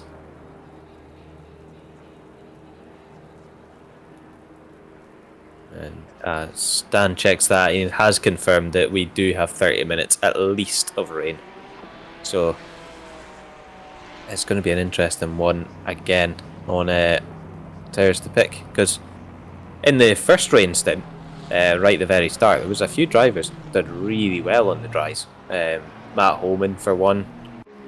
I'm not sure, I know you've picked up on a few else, but I can't remember who they were, but gained a lot of time at the start, or didn't lose a lot of time at the start, then lost a little bit as it got really wet, and then gained again with everyone else having to pit, but got a stop-go penalty for car treble 4 for dangerous driving this time, and they have been given a final warning as well, so don't want to see anyone getting disqualified, but hopefully they drive nice and clean to the end. Yeah, there we go, the Rainmaster himself in the car. oNiD bossman Johnny Ash. Another rain shower, another stint for him, as there are lots of other cars jumping into the pits. The only thing that I worry about Johnny in this race is sometimes when he comes up and behind a Ginetta, he just sits behind admiring it for too long. Just cruises round at GT4 pace rather than overtaking in it, because he says, I just love it so much. Just gets tunnel vision and yeah, can't take his eyes off it. it's just it's motivational for him. You know, he's been really solid in this the race so far. I know he's had a couple issues back and forth, but yeah, it's been a solid drive for him. Yeah, definitely. I think I think you mentioned. Are you chasing the top 15 or is it top 20 you're aiming for? But you're on course to have a chance at that. Yeah, I think top 15 would be a struggle, given I think we qualified in 15th. So the pace of the field, I set a really good lap for me in qualifying and was 15th. So the field strength is really strong here. So it's I think it would be tough, but if we had a nice clean race, we would probably be around about where the Racing Stronger car is that just came into the pits. They're up in 9th. But a top 20 would be good from where we are now. Yeah, strong for the Racing Stronger car. Some fast drivers in it as well, which is good, and they've had incident-free race as far as I can tell. Yeah, there's they claim they're not that quick, but like Matt Holman always claims that he's rubbish, but then qualifies right up on at the front end, so they're very humble. Yeah, something like that. But no, it's a good team as well. I know they're very chilled. They don't mind what happens in the race, and it's all part of the Racing Stronger attitude. In that you come, you have a race, you get to join in, but you know there's no pressure, there's no stressing about I need to do well because I'll let everyone down. There's no sort of that. So it's a really good atmosphere in that car, and it's the same for all the oNiD cars really. All the oNiD cars. We're here for fun, not for results. Lambo cuts across the grass, an oNiD car I think that is. Going quite slowly actually. Not sure what's happened there. Sam Page back in the car, so maybe just struggling, or they've forgot to put wet tyres on when they've pitted. Yeah, that'd definitely do it if they're on dries at the minute, because it's pretty damn wet out there. Is the track wet, I assume, down at this point? Looks wet. Anyway. The crowd started out of the umbrellas up there, Steve, that's the important point. So the interesting thing now is that the Camaro of Andrew Pike that's in it at the moment, so they pitted and gave the Ginetta the lead, and we're maybe out of sync in the pit stops, but now that it's raining, does that mean that they're both going to have to pit and therefore on the same pit stop, and then the LFM and Pablo, what's that, Propulso team will inherit the lead from it? Possibly? It's hard to tell because they're not on the same lap on the timing chart, so you can't actually tell quite how big the gap is. Yeah, I don't know. I don't know is the short answer. Yeah. I suppose it depends if the Camaro's out on wets already, or if they aren't going to pit onto wets and are just going to stick it out in the dries, because it is easier in the GT4s to stay out on dries, even if you have to up the TC, which I know Dan wouldn't up the TC in the Ginetta anyway. But ultimate realism. Yeah. Bit of love for the 218 car in chat from DB. Not quite sure where they are right now. Can't see them on the timing chart. And Brian Davies has joined us with his fairly newborn daughter. I think I'm right in saying. What has he missed? So, Steve, can you summarise the last 8 hours in 30 seconds? Challenge for his car. So he would be interested in the Racing Stronger car. Matt Holman started on dries in the wet, did not bad in the wet, sent it on the oNiD car. Johnny then went into the voice chat to say oi, and subsequently Holman crashed. Then there was an issue with a stint timer as well, which didn't help. But after that, they've done a pretty solid drive back up into what was 9th before the latest pit stop a couple laps ago. Overall in the race, it's been mixed conditions. There's been 30 minutes, 40 minutes of rain here and there with some longer dry periods in the middle. Pulse Lambo car is pretty much driven away from the field, with the second Pulse car getting involved in a big incident just a couple laps ago. A lot of good. people sliding about, and there's a good battle for the GT4 lead between the LFM and Pablo Propulso car and the TSRC car. Pretty good summary there, Steve, I think, to summarise that in a short space of time. You did miss one important thing there, I don't know if I just didn't hear you say it, Brian. Your car actually led a lap of the race, I believe, if I'm right in saying. Yes, that's right. I did miss that. So Pablo Propulso cars sliding out all over the place. But trying to keep an oNiD GT3 through quite safely and does it in the end. Good driving, Johnny. It's more of a strategy battle, this GT4 lead, isn't it, Steve, I think, because they're not battling on track. I don't think I've actually seen a battle on track, but they do keep swapping the lead. Fairly regular on pit stops. yeah, Ooh, someone's in trouble. There's a Ferrari in the grass in the back straight. Was that Henry Handy? It looked like the black and gold colours from what I saw, as the Ginetta is into the pits, so yeah.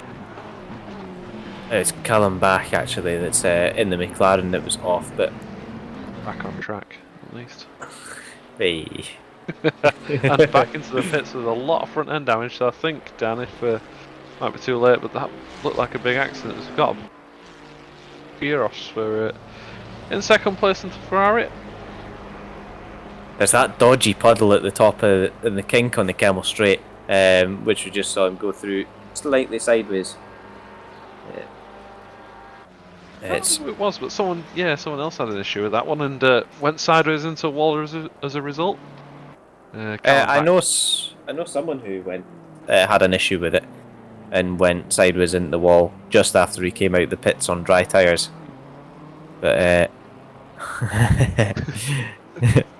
I don't know if I should mention the name. Think it. Oh dear. My Reinhar's is earning cars the exception, apparently, Steve, to the harmonious atmosphere. They're constantly arguing, apparently. Ah, okay. Like an old married couple. I did like their so Andy Hearn, who was just on before me, has this really big beat for enduro planning, and you type in drivers doing what stints and it'll tell you what tyre pressures they need, and it's very complicated. There's so much formulas and everything in the background. But I did like jumping into their chat in the team server to see their stints, and it was just a list of just one line with just names, one after another. I did quite like that. If it gets the job done. That's a good racing side by side in these conditions. Bruning's I think gets ahead of Thompson there as they catch traffic. Did well to go side by side and not make contact, Steve, because it's one little mistake and it's a catastrophic accident, I think, carrying that speed round. Doing well to battle in traffic too. Oh, sorry, it wasn't an overtake position. That was an overtake position though. That's a tap as well, but it's well held. But he has got that position, and it's something happened to the something happened to Thompson there, because he's just stopped. Yeah, it's a strange one. It's even worse. That's the fourth car on the road in trouble. Kyrgios in the pits from second place as well. I don't know what happened to BP there, because they're just, like you said, Steve, they just stopped.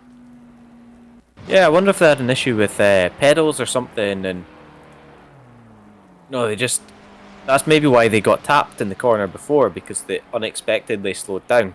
Because you wouldn't normally expect a car to lift off through there, so maybe a little hardware issue, but looks like they've got it sorted now and are back going.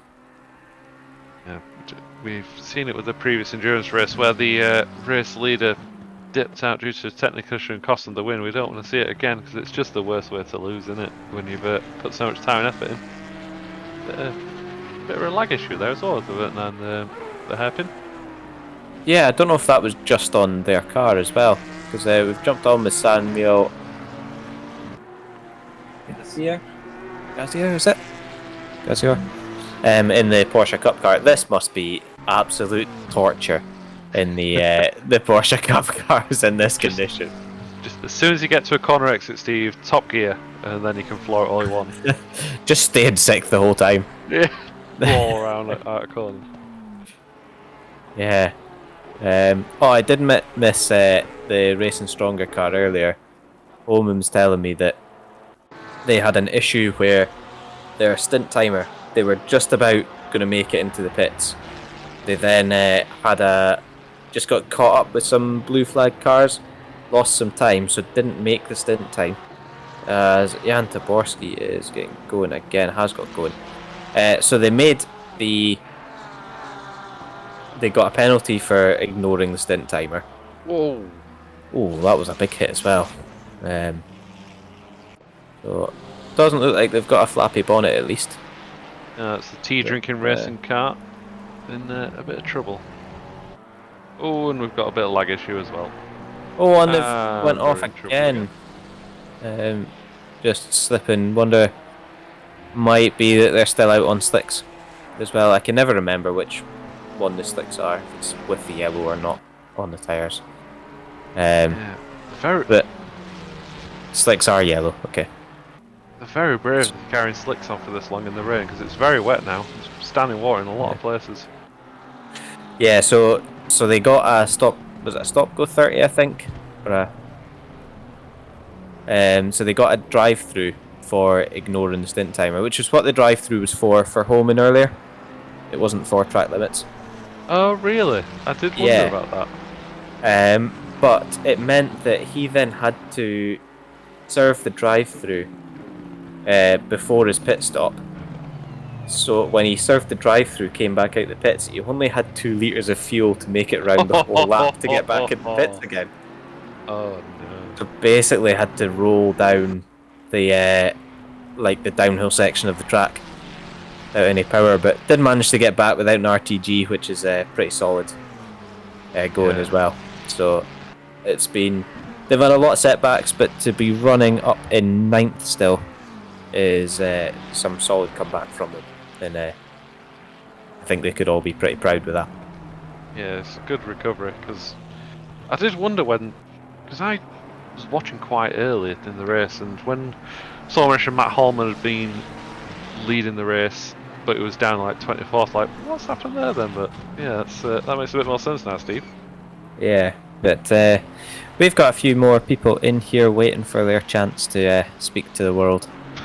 So we've gone past the hour mark, haven't we, Steve? It's flown by again. I know it has. I was wondering when we were going to get acknowledged.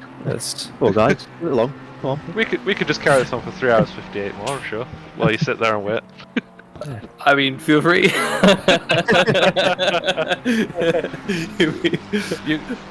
you lot can be Ted Kravitz. You can just take the pit lane notebooks section after the race. In this weather, no thank you.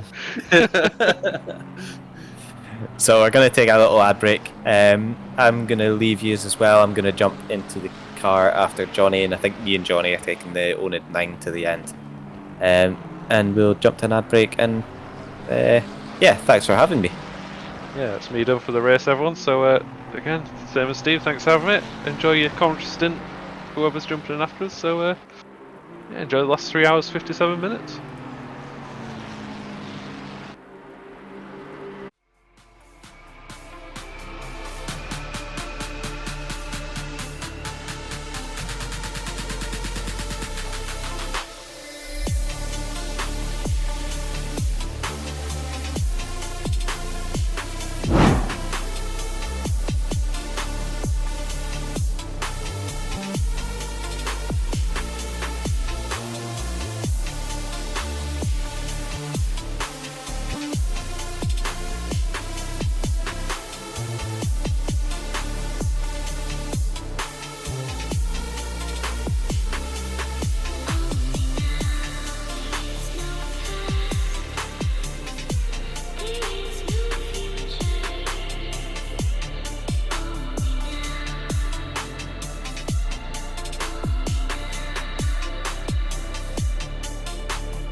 Welcome back, one and all. We're ticking down the hours, just beyond the 4 hours remaining mark here at the GP Broadbent 12 Hours of Spa. Paul Grady coming at you here with Tom on comms. How are you keeping, Tom? Hello, I'm doing well, thank you. What happened? It was sunny when I left, and now look at it. What's going on here? I feel like the oNiD server shenanigans are in full effect. I feel like every 20 minutes there's wasn't there there was an oNiD race a year or two ago where it was just like every 20 minutes almost on the dime there was like more rain. Oh, Mazzano, there we go. At least it's not as frequent this time. It's a bit more unpredictable. I feel like there was a good spell of dry weather earlier on, but no, I think it's I think what we're trying to do really is make sure that everyone has at least one stint in the rain. No one can get off it easy. Yeah, I think we get away with it here as well because it's kind of a bit more true to the track. It's realistic, for realism. Yeah, the only thing it's missing is it's only raining at Le Cam, or it's like only the microclimates. Very tricky conditions for these lads. So far, I feel like it's been going fairly well. I mean, there's been a number of incidents, I suppose, with the weather kind of catching people out. I know there were some lag spikes that might have been kind of throwing a few folks off as well, but hopefully those are going to resolve themselves soon. We are aware of them. Yeah, hopefully. I actually, before I hopped off a few hours ago, I took a screen grab of the standings just to kind of see when I came back how things would have moved along. And yeah, it seems like there's been a bit of shuffling at the front, but it's nice to see that all the cars are still kind of in touching distance. Not being a change in the lead, that's the most important one. But I noticed the Pulse Sim Sport car number 53 has fallen back a few positions. It actually has, yeah. It was running up in second.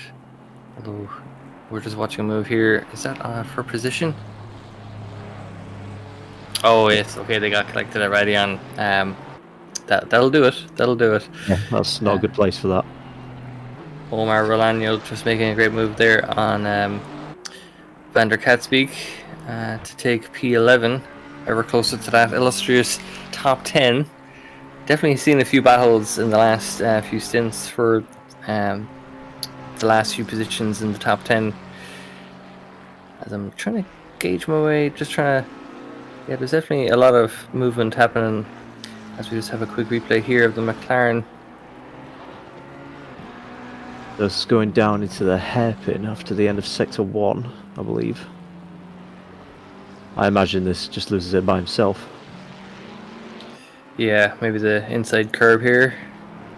Yeah, it's notorious for it. Oh, the outside curb. Oh yeah, there we go. If it's not one, Nice few spins in there as well. Yeah.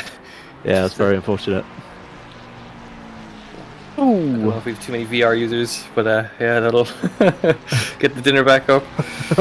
Yeah, I didn't even think of that. I know there are a few people who race with in VR, but yeah, that is awful. I know in HTC it's not the best game for it, is it? It tends to be more like AMS2 and Project Cars 2 that people tend to use the VR in. Yeah, I think it was just one of those. It's not really natively supported by the game, so it's kind of touch and go. As we have is this a move here? Yeah, final step of the podium.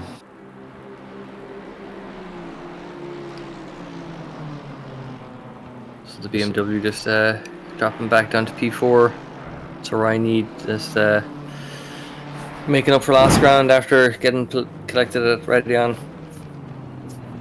Yeah, so the Mercedes there, their most recent lap time, according to Pitwall, is a 2:36, whereas the BMW is a 2:51. So I wonder if we've got a difference in tyres there on those two cars.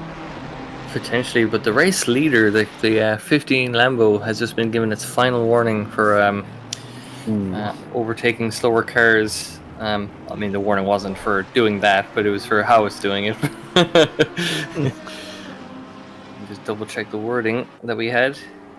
careful overtaking slowing cars. So yeah, so probably just being a bit too eager to get past both the slower GT3 cars and the GT4 traffic.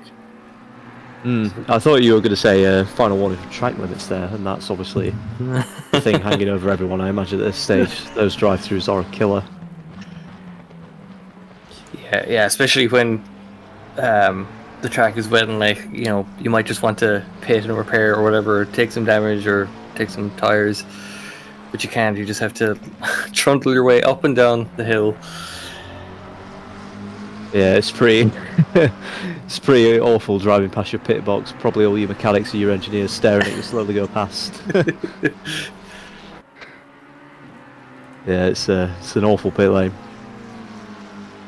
I mean, it'd be really funny if, like, the game was, like, too realistic, where it's like your other drivers when they joined the server could only join as, like, folks on the pit wall, and they couldn't actually watch what's happening on the track. Oh. Yeah. Do you know the corner in the pit lane? Are you one of the people that could take that flat? You know, as you go from the F1 pit straight to the GT one. Some people could take that flat, and I just can't. It's On the limber, really tight yeah. right-hander, yeah. Yeah, no, I always lift because I'm terrified I'll just, like, bump off over those extremely robust barriers. Yeah, made out of titanium. Yeah, That looks like plastic. that's what always catches me at Watkins Glen, because they have the normal ones that you can pass through, and then they have those titanium ones behind them, and you're like, oh, try to catch me out, and you're doing it. I wonder what they are in real life, actually. I wonder if that's representative. We'll be curious. Good to see car number 43 still kind of in a really good position there. This is one car we've kind of seen just keep its nose clean all race long. Yeah, I was commentating with Cammy, we'll say 2-3 hours ago, I think before you hopped off, or just after your last stint. And I believe that 43 car was in P11, and over the course of the 2 hours it had gone up to P8, P7, I think, so really making some fantastic progress in the last few hours. Really nicely done. So what are we watching here? Looks like this is car number 4, still kind of being chased down by the McLaren there, the number 55. That McLaren, as we've seen earlier, kind of been in the wars, I think. I think that's the one that we saw get tagged a bit a while ago. Be interested to look at those lap times and see if the McLaren's got the legs on the Beamer. Yeah, so really interesting that there's a battle for that last podium spot.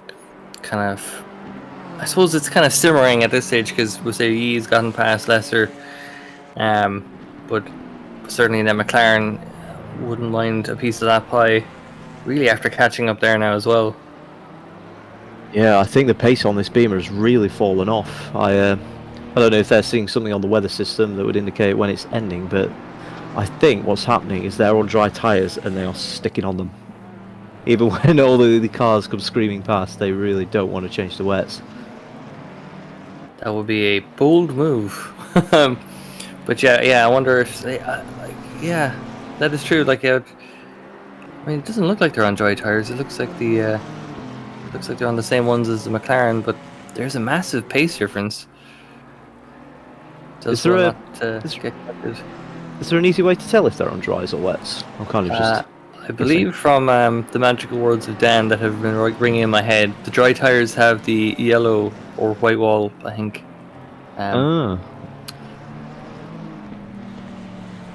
Maybe then. AMQ55 in chat says, can confirm the BMW is on dry tires. Which is there you go. All the confirmation we needed. Yeah, I can imagine, you can already picture what that UI looks like. All 4 tyres, really, really dark blue. Massively underinflated. No grip. So the rain is going to be ending soon. Okay, well, that's a bit of server fun. It's not just 3 cars just like sailing off into the barriers, luckily. But we do have a McLaren of Le Castellas in P7 making a move past that BMW as well. So really hemorrhaging speed and pace at the moment. But rain is going to be ending soon, so maybe their gamble will pay off in that they won't need to take another pit stop. But yeah, those tires are going to be screaming for any bit of heat. Yeah, I think a while ago I heard someone say a pit stop around here is like 110 seconds or something crazy like that. So that Beamer currently with a big advantage there, and we saw that pay off for a few cars in the first few hours of this race when we obviously had the intermittent rain. The cars staying out gained a big advantage. Yeah, it's interesting to see because I mean it's one of those gambles that can, you know, if it pays off well, then you'd say they're a genius, and then if it doesn't pay off, you're like, well, they should have just followed suit what everyone else is doing. So it's we can sit happily on the fence and just wait and determine how good a decision it was. Yeah, easier said than done, managing all of this stuff. We saw earlier when the sun kind of came out after the rain that it's not only just getting your tyre choice right, it's getting the pressures right as well. Yeah, and that Janetta is carrying a fair heft of some front end damage. Currently the leader in the GT4 class, ahead of the Camaro, driven by Andrew Pike, down in P35. So interesting. I can't tell if that's just recent damage or if they've been carrying that for a little while.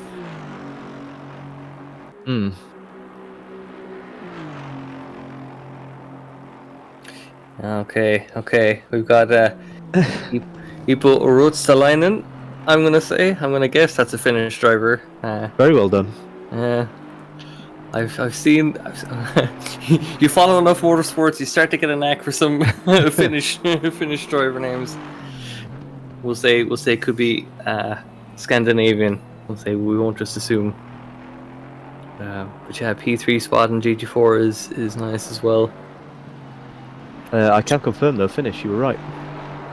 Oh, good. I will bite my tongue and try not to make any Finnish puns about completing a race.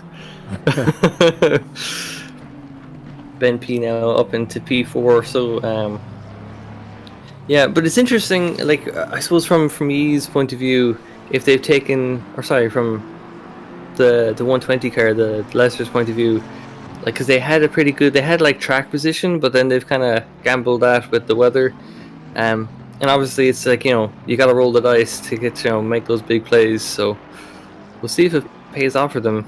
It could end up doing, because it looks like the rain has really eased up in the last few laps. Yeah, so the wipers are still going, but the rain itself has stopped.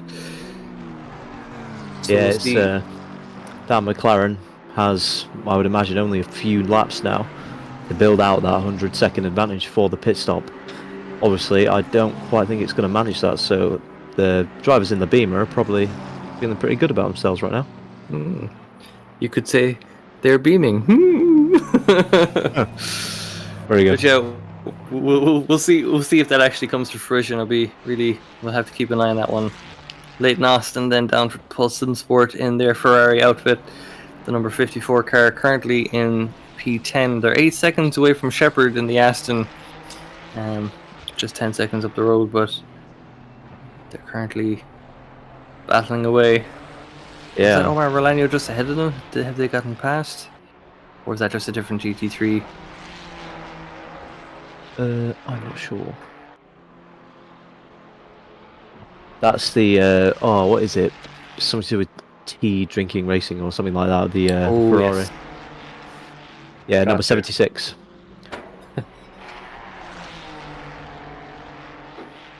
I believe so. Anyway, hope I got that right. Yeah, that's not a move for position. That's just a an unlapping, I believe. As they go into the pits. Yeah, I'm sure some cars will be following suit very shortly. I imagine a lot of drivers, though, are going to try and keep those wet tyres, if they have them, in check by just keeping the car on the wet stuff. So driving offline, dipping into a few puddles, trying to keep the temperatures down. try and eke out that advantage from being on the wet. It's just a bit longer.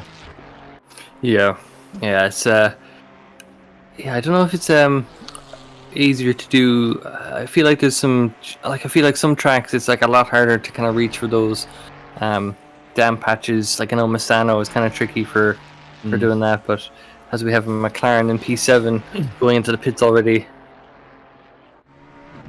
Yeah, another hard one is Zandvoort. Long time ago, I hosted a kind of like a fake DTM league for when DTMs first started running GT3s, and basically, I think, I'm not gonna lie, I think I started Johnny's obsession with increment weather then, because that was kind of the theme of that series. That's a dangerous claim to make.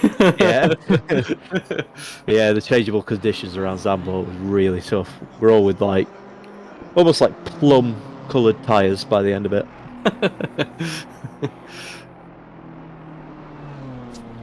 Okay, so here's the car of the hour, I would say. From now they can start to claw back the advantage they're hoping to get. Okay, so according to chat, Ben P, the McLaren of car number 55 is also on dry tyres. So these two, they're about 15 seconds apart at the moment, so the track itself is damp, so we'll start to see their lap times perhaps improving. They might see a slightly lighter shade of blue on their tyres any minute now. Car 55 were very happy with that then. They were on, quote unquote, the wrong tyre. And still saying pretty good lap times. They'll be chuffed with that.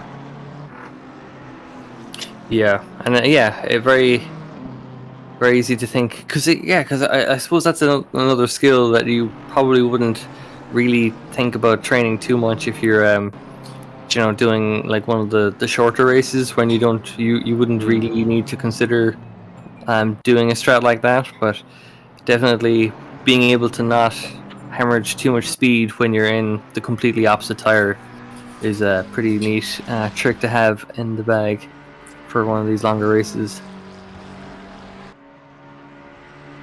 So 34 of the McLaren of La Castellas comes out in P8, so it doesn't look like he's dropped too many positions. I think he went in when he was in P7, so he'll look to start getting some heat into those tyres. You can see some of the cars still running with the wipers on, with the damp track kicking up a bit of spray behind the traffic, so soon we'll start to see that dry line forming. You can kind of make it out already. Yeah, it's interesting, isn't it? It's like a dark dry line. Like it doesn't look that typical light grey that you expect. Yeah, because I remember watching a video that Aris had put out about basically kind of what to do in these kind of changeable situations where at some point the dry line is still wetter than the racing line is still like too wet for like a dry tire to go on, so you kind of like crisscross at times, or like under braking you might want to like just go offline or whatever, or something like that. It's kind of some fascinating stuff, like just to kind of either save some tire temperatures or to get a little bit more out of the tires in the conditions. But yeah, definitely a lot of I feel like the drivers are probably like blue in the face from all the announcements of rain in 30 minutes kind of coming our way. Yeah, they're probably just rolling their eyes at them now. I know what you mean though. It is a very different skill set. Ooh, looks like there's a dry line there, by the way. It's a very different skill set for when you're doing an endurance race versus a sprint race. And because there's such a commitment to do, especially these obviously 12 hours or 24 hours, it is hard to gain that experience. Yeah. It's kind of cool because then there's like an added sense of kind of pressure, kind of stakes as well. Like it's like, oh, you've set aside your weekend to do this. You've put some lap times in, and then suddenly you're thrown in a situation where it's like, okay, there's going to be rain in 30 minutes. Like, what do we do? How do we hold on to the positions after gaining over the last few hours? That pressure, I'm really bad at dealing with that as well when I'm in a team race, because don't know, you can definitely feel all of your teammates watching, just sat in that lobby. Yeah, watching you go around. I dread the day I actually take part in an endurance race, because all I need to like really crack is to have a car like within 2 seconds of me, and I'm like, I'm going to be like running late on my brakes. I'm going to be missing Yeah. apexes. Oh, Yeah, some drivers really know how to exploit that as well, don't they? They fill your mirrors. It's awful. yeah. They fill your mirrors and like, they make you think it's like, well, if I don't like move out of the way, they're just gonna collect me surely. And then you move Yeah. out of the way, and they just like they just stay perfectly on the racing line, and they're like, oh, okay, they weren't gonna take me out. I've just given up position for nothing. It works the other way around though. Like sometimes I find when I'm the car that's chasing, you can just put that tunnel vision on. As we see a move for P13, maybe it's Porsche versus Aston Martin. No, sorry, that's GT4 Chevrolet there. Never mind. That Chevrolet is so large it could be confused for a GT3. Yeah. Yeah, it's GT4 Chevrolet going pretty well. Obviously they're in P2 at the minute. Obviously something must have happened whilst I was away, but still going along pretty well, must be said. Yeah, for sure. I can't recall if they had gotten collected by some other incidents on track. I haven't given it too much. It's a rite of passage as a GT4 driver.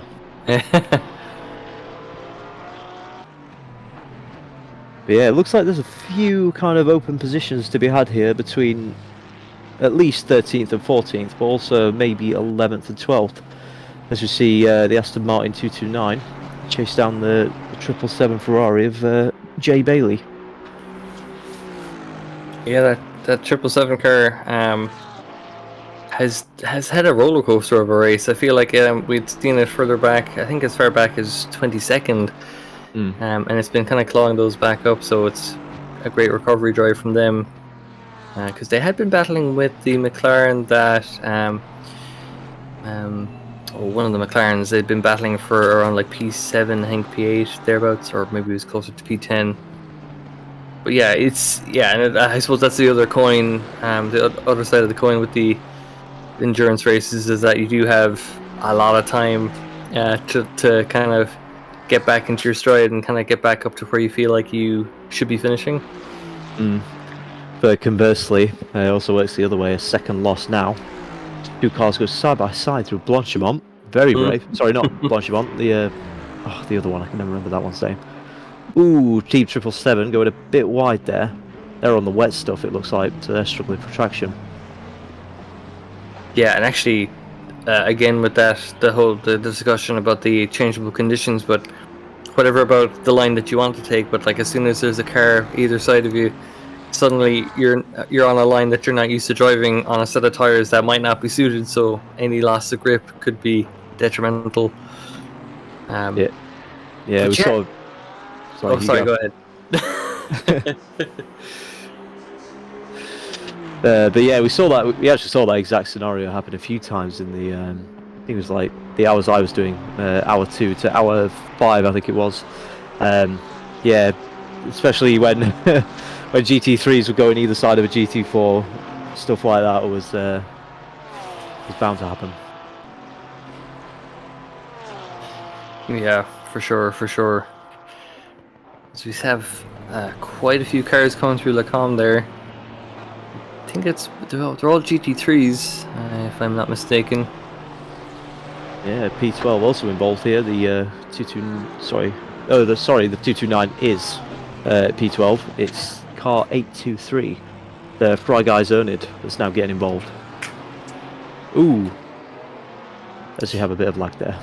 Yeah, I think I saw the announcement on the stream on the race control that or on the announcements channel. There's just a higher CPU load currently than expected.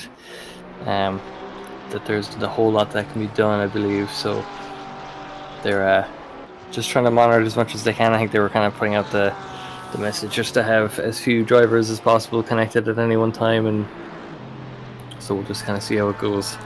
Better that it's a 12-hour race rather than a 24 then, in case the CPU just continues to skyrocket. But hopefully those server issues will...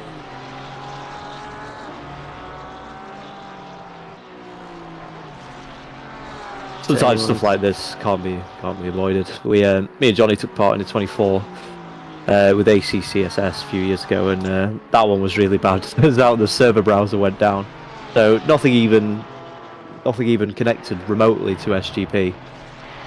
People just couldn't join the server, so whoever was driving at the time or connected at the time was kind of stuck there.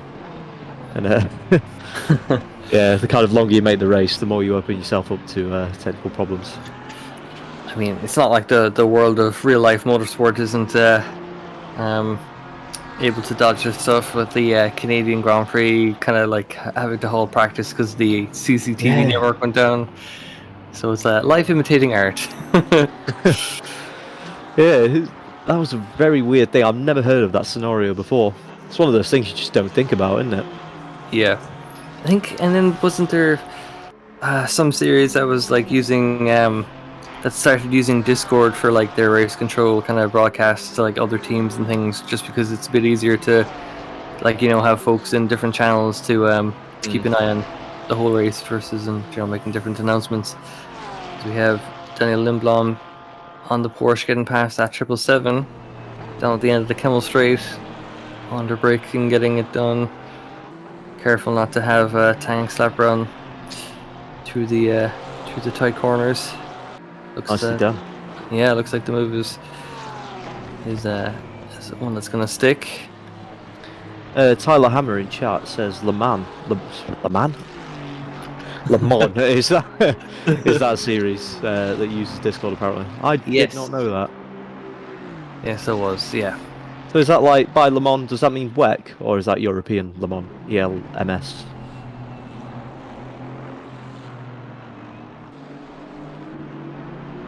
Dan, the man in our ear, tells us that. Sorry, what was that, Dan? You say? I think he wanted to say Le Mans uses Discord, but he said Le Mans uses WEC. I think it's the other way around, mate. I think WEC used Le Mans, the circuit. I think. Leighton Austin then having a bit of a kind of straight line through that hairpin, he just lost a bit of control on the car under braking, but was able to keep it out of the barriers. That Ginetta is looking rough. You see, get a bit sideways there. Yeah, a little bit of Tokyo drift happening. That dry line definitely a lot more prominent now, as the rain is kind of run away for the time being. I don't know if we'll see it in the next 3.5 hours. It's a potential. I give it 40 minutes. Knowing oNiD servers. So third place, Ryan Yee is in the pits. So and then there's 57 seconds was the gap at the line between themselves and BP in the McLaren. The 120 car, the BMW, not quite sure what the gap is there, but we'll have to keep an eye on the standings once that Mercedes gets through its pit box. Car number 53, that is, the Mercedes of Paul Sim Sport, making good inroads into getting back into that second position. Yeah, I think, and then, I don't know, the nature of endurance races, it's like, 12 hours, but, like, the 12 hours goes by quick. Yeah. My favourites have got to be 24s. The fact that you, like, the last one I was in, you get these weird people who really quite enjoy the graveyard shift. So for that one, I literally went to bed, did some driving it around 9 to 10, almost like a box standard oNiD sprint race. Went to bed, woke up in the morning, and then got back in the car. So it's like, but it's the same race. It's really weird. Yeah, I do love the 24. Has any community or league tried to do a 48-hour race, or is that just unheard of? Like, I feel like that's like the next feasible step. Well, I suppose you could go like a 36-hour stream, and good luck finding a weekend and enough folks to want to do that. You have to like start on the Friday night and finish on the Sunday morning. Yeah, maybe we could just go straight to a week. To hell with it.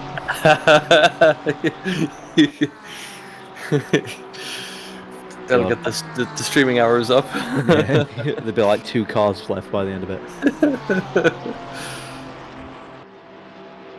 Yeah, that's an interesting thought though. Like, yeah, how far do we take the? Obviously, cars get fast as motorsport evolves. Cars get faster.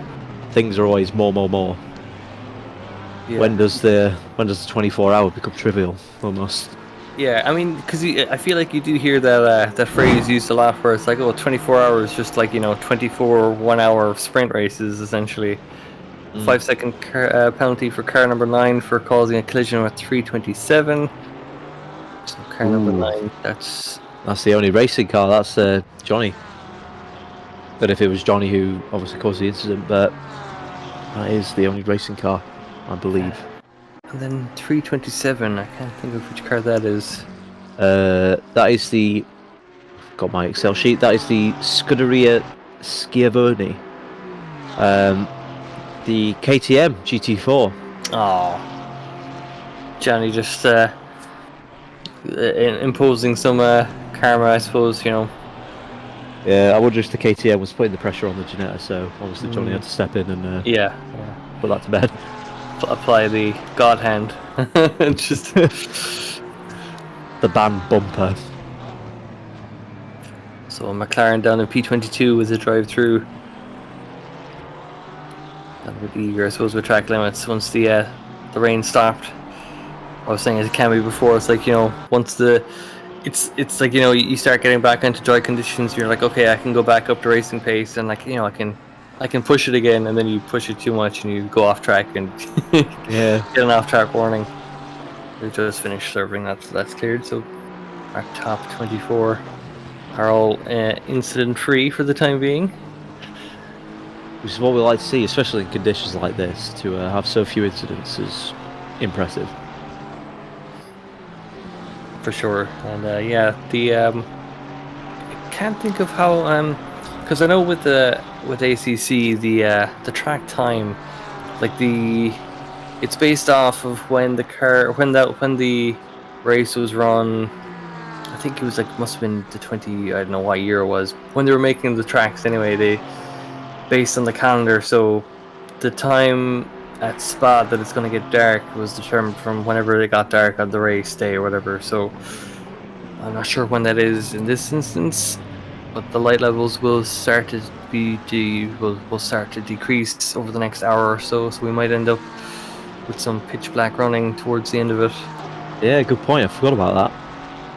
Obviously, as we're kind of running at a similar period to the real 24-hour race, I imagine it should be fairly respective of fairly similar to what it is in real life. Obviously, the weather's very different. I think the weather in Spa is dry. Could be wrong though. But yeah, I think the day to night cycle should be pretty lined up. I think I saw someone mentioning that they had to, or maybe they were referring to the Formula One having to stop some stuff for rain. But yeah, I wonder if it's happening in the real life Spa 24 hours at the moment. A lot of cars just find themselves in and around Le Combe as we're on. As we go on board with Daniel Lindblom, the Fry Guys Motorsport Porsche. So this is a battle for P12. 229. That's the Broken Bones sim racing car. They've got the 777 Racing not too far behind. Yeah, I feel like it's always fascinating to see those battles that just kind of tend to linger for extended periods of time. Got a yellow flag on track. It's cleared to green. Daniel having a look around the bit of connection stuff there. It looked like there was an Aston Martin in the Porsche there, but luckily that doesn't seem to have materialized as a contact. Yeah, I was wondering if the Fry Guys Motorsport car here is just working together with the Broken Bones car, just to not kind of invite that 777 Ferrari there we see in the background back into the fight. Just, maybe do a bit of bump drafting, just pull away from it. Yeah. Although, if there was ever a time to make a move, this is it, into the bus stop chicane. Looks like he's going for it. So the outside of the first part of the chicane, but that gives him the switch back onto the main straight. I'll say the main straight, the pit straight. All the while that 777 car is just waiting in the wings, watching from a slight distance. The gap reduced from 1.7 to 1.2, so ready to capitalize should anything happen. A few little connection issues still kind of lingering. I thought that was a. Sorry, I just took a look back up at the source, saw what I thought was a red planet, but it was just a big red balloon. I thought it was like a silhouetted moon or something. I got a very existential crisis there for a second. You can kind of see the sun poking through the clouds, bit of sunset happening. Yeah, golden hour. This is very picturesque. Ooh. Spry guys move on through, it looks like. Oh no. Oh yes. 3 corners side by side. Very well. The move is done. Yeah, very well fought there. Loudson making very hard work from it, and then immediately has to start considering the 777 car behind him. Yeah, that's an awful feeling when obviously one car fights its way past you and then you've got another one immediately there. Yeah, there has been times where I've almost just like in there's obviously a bug in ACC who was the 777 racing car, looks to have a move. Holds it round the outside, that'll give him the inside. Oh, what a nicely move! done. We'd seen that happen earlier in the race. I think it was Aiden Carter we'd seen do the very similar move. And because I feel like that's the spot you don't see too many passes happening, but when you do, it's executed very well. There's the planet I saw earlier. So it's because the sun lies up behind it. It does look like Mars almost, doesn't it? It was because maybe Dan can get the camera angle. But it was like must have been at Eau Rouge or Radian or somewhere where it was just whatever way it was lined up. It just kind of just threw me. They got to stop the race because the end times are upon us. The moon is red. Yeah. Gravity started shifting in all the wrong directions. Yeah. Lost my tangent there. What was I going to say? It's missed me. So just see car 666. Alright, looks like... Ooh, is this fight in GT4 for position, or is that just a blue flag? I have a feeling those cars are just on different laps. Yeah, this car doing well, all the way in 19th. This car has been in the wars as well. We were watching it a few hours ago. Not necessarily incidents, but just stuff going on around it. Ooh, that's the Broken Bones sim racing car, goes wide there. And after all of that, after all of the fighting between the 777 car, the Fry Guys Motorsport, oh sorry, no, yeah, the 777 has moved back into P12. Sorry, I got confused there. I think that's no moon. Oh, but you can clearly see the lovely van waiting in the wings. That's what ACC needs to be like.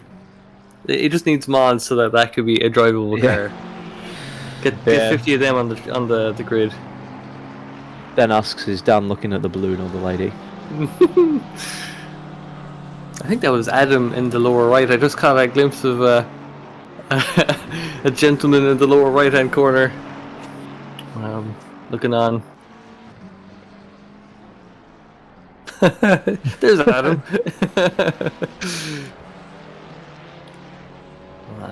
That's the oNiD staff right there. Are we saying this is Adam? Yeah. Alright, don't need those sunglasses, mate.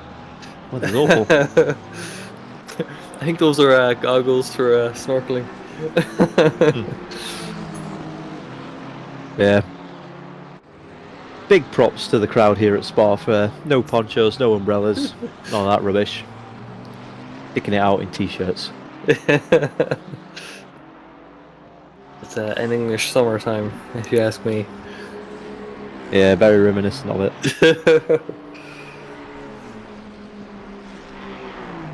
Yellow flag at the top of Radion. I see a slow car here. There it is. I believe that is the tea drinking racing Ferrari. Could be wrong though. You're absolutely right. Yeah, that car been involved in a good few fights earlier. Ooh. Oh. Wonder if that was caused by contact with that beamer there. Don't think so, but yeah, big hit. Oh, Hope nice spin. rejoin as well. For sure. Ooh, I imagine those cars flying over the top of Radion. Might have let a bit of poo out when they see that car spinning. I was going to say squeaky bum time, but I think... Yeah, I'm channeled my inner Adam commentary there. Yeah, Spa is just one of those. It's like, it's a lovely course, a lovely track to just drive around, but then you just take an accident or an incident, whatever, in the first few corners, and you're like, well, I've got like a 2-3 minute drive to get back to the pits. Yeah. Just feels like the longest few kilometers you've ever driven. Yeah, that's why I feel like it's an awful track to qualify at as well, because if you're going to invalidate, chances are it's at the top of Radion. And then you've kind of got the entire track just to sit there with your thoughts. Yeah. So you can go again. I think the next big grid should be at Brands Hatch. To avoid that one specific issue and not consider any other number of issues. Oh, God, Brands Hatch. We, many moons ago, we did a 4-hour endurance there, and that was a handful. Because obviously, where do you overtake at Brands Hatch? Yeah. I keep thinking it's just as well it's not the Indy circuit that's on ACC. That would be a nightmare. Yeah, the Indy circuit would be very interesting. So, how is this fight for 12th evolving? Oh, sorry, 11th it looks like. Ooh, actually, scratch that. So, looks like the Broken Bones sim racing car has come out kind of worse for wear out of these three cars, the 823, the 777 racing car and itself. The gap to the 777 car staying pretty steady, but that gap to car 823, the Fry Guys Ernie car, slowly increasing, it looks like. Yeah, I was going to say Limbaum found himself with some clear air and eked out a gap, but then I took a look at the track map and I was like, I don't know, I don't think he's cleared that traffic just yet. He's probably in and amongst it at the moment. But once he gets past it, then you would think that's when he's going to open up that gap even further. Yeah, looks like all those cars are GT3s as well, so might be relying on a bit of kindness to get that traffic cleared. Yeah, I mean, because if there's one thing worse than normal traffic, it's traffic that's also quick. Because it's on the, passing GT4s is like grand. Okay, I'll wait for a straight and I'll go past them, and then for the GT3s, it's like, well, it's going to take a little bit of work from both parties to make this work. I don't know if our kind of bane at the minute in British GT4. If anyone's been watching it, but there's a chap, an AM called Borodin, he drives in GT3, drives a blue and yellow McLaren, but he's really struggling for pace. So when he kind of catches the GT4s, he's not that much faster than him, and we stand on each other's toes quite a lot. So this is a very awkward encounters on track. I can imagine. Just having a look further upfield, it looks like Yi is out of the 53 car and it's now Javier Marquez. So they're, I believe, about 20 seconds behind the McLaren, if the last reading was accurate. Yeah, still looks like the P1 car, the other Pulse Sim Sport car, number 15, is still leading the way on pace. I don't know if that's their best lap or last. I'm really struggling to understand this interface, but the lap time I've got for those is a 2:19 as opposed to car number 53, which is also a 2:19 now. Oh, 2:18.8. Alright, I'm very confused. I think Ignore me. I think if it's 2:18.8 002, that was set a number of, I think that was towards the 6-hour mark. Yeah, so that's the best rather than like the last lap time.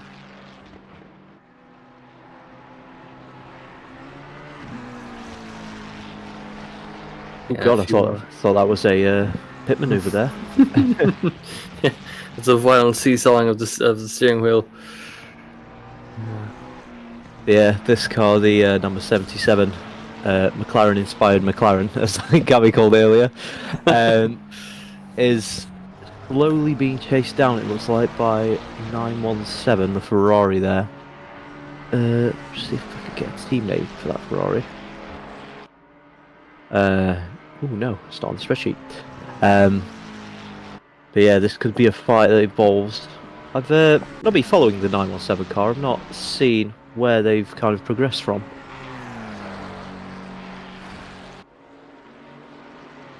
Dan asking us if we reckon this chap has got a famous father. I think I'm too young to get that one.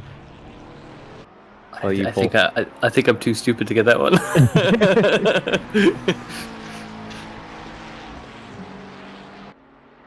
Yeah, Oh. Stam. No. I can't say I do, but my knowledge of soccer is fairly limited to the rosters that would have been in FIFA 09 and my football team just isn't good enough for me to be concerned with Premier League football as well. Strictly Championship and League One. That's where football's at its finest, though, really. That's one word for it, finest. Yeah, God. I suppose Sheffield Wednesday obviously got promoted out of League One last season in spectacular fashion. God, the football down there was awful. It was all just like teams trying to like just kind of like what's the word?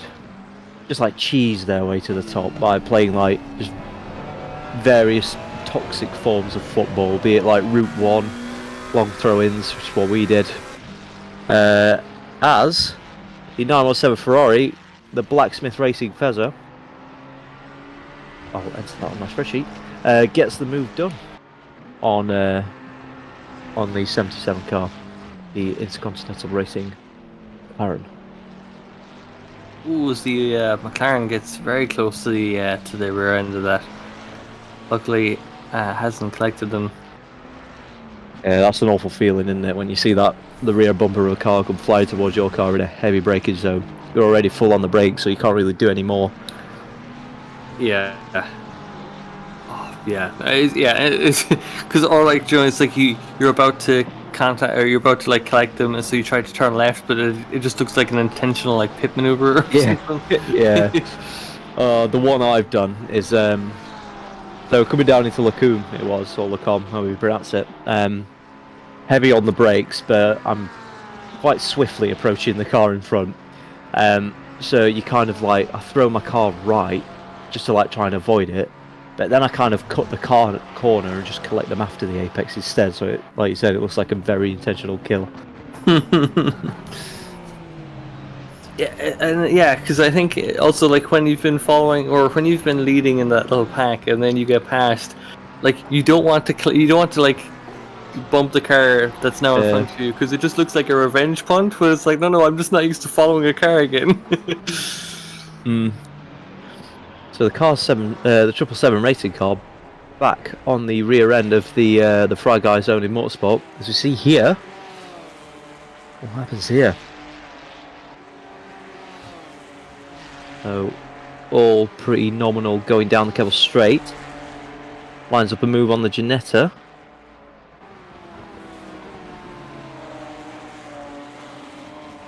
the curb again?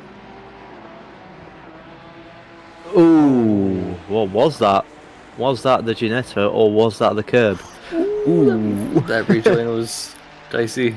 Yeah, that dark blue Ferrari that approached pretty quickly there. Oh no, the McLaren. Oh, at the same spot.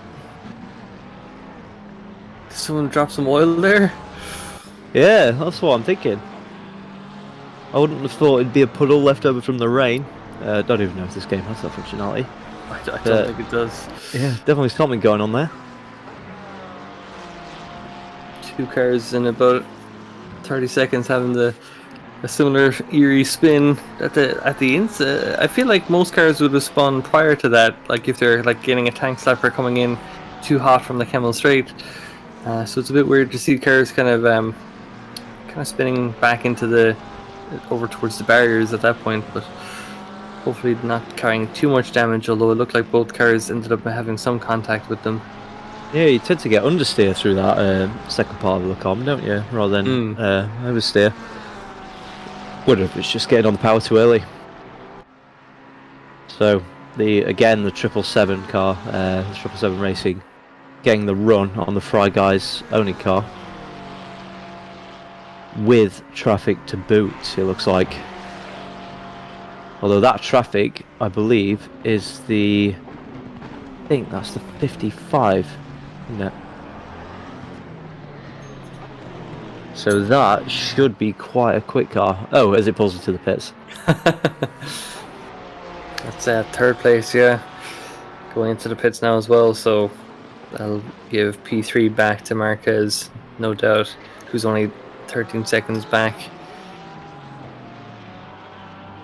Yeah, so I wonder if the 777 car is going to line up a move at the end of the Kemmel Straight.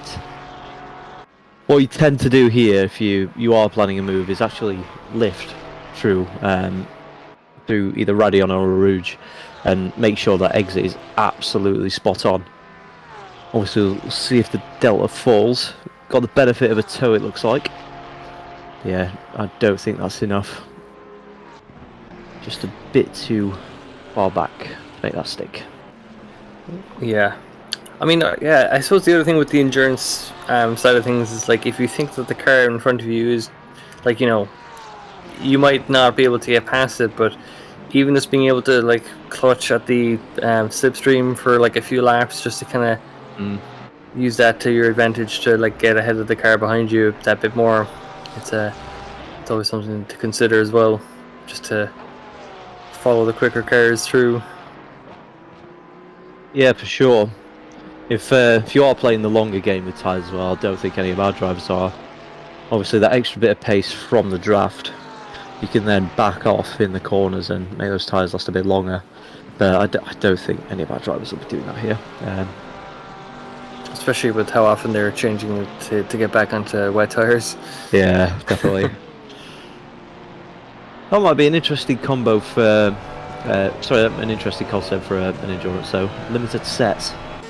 Don't know if it's something we can do in AC, but in ACC rather. But I think they had limited sets for Indy, or there was someone we tried it on. I think. I can't say I've ever organized or helped organize it to that level, but I feel like that's been something that's at least been trialed at some point.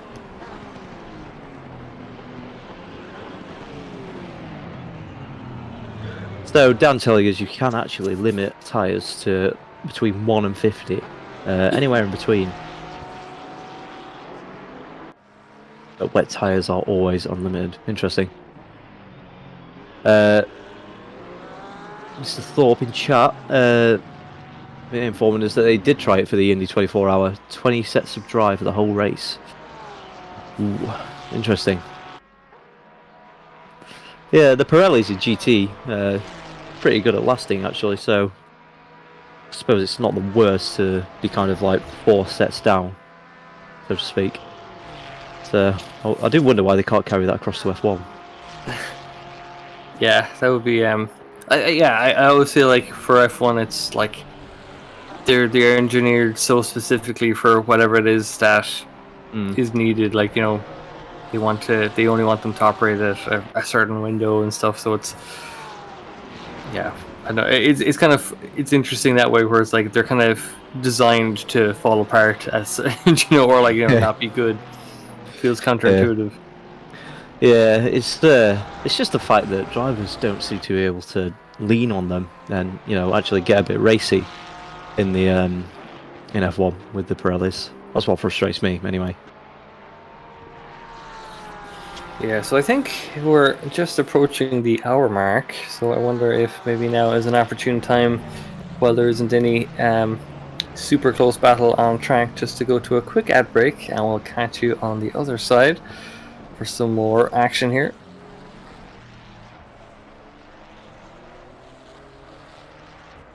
Stand by for action.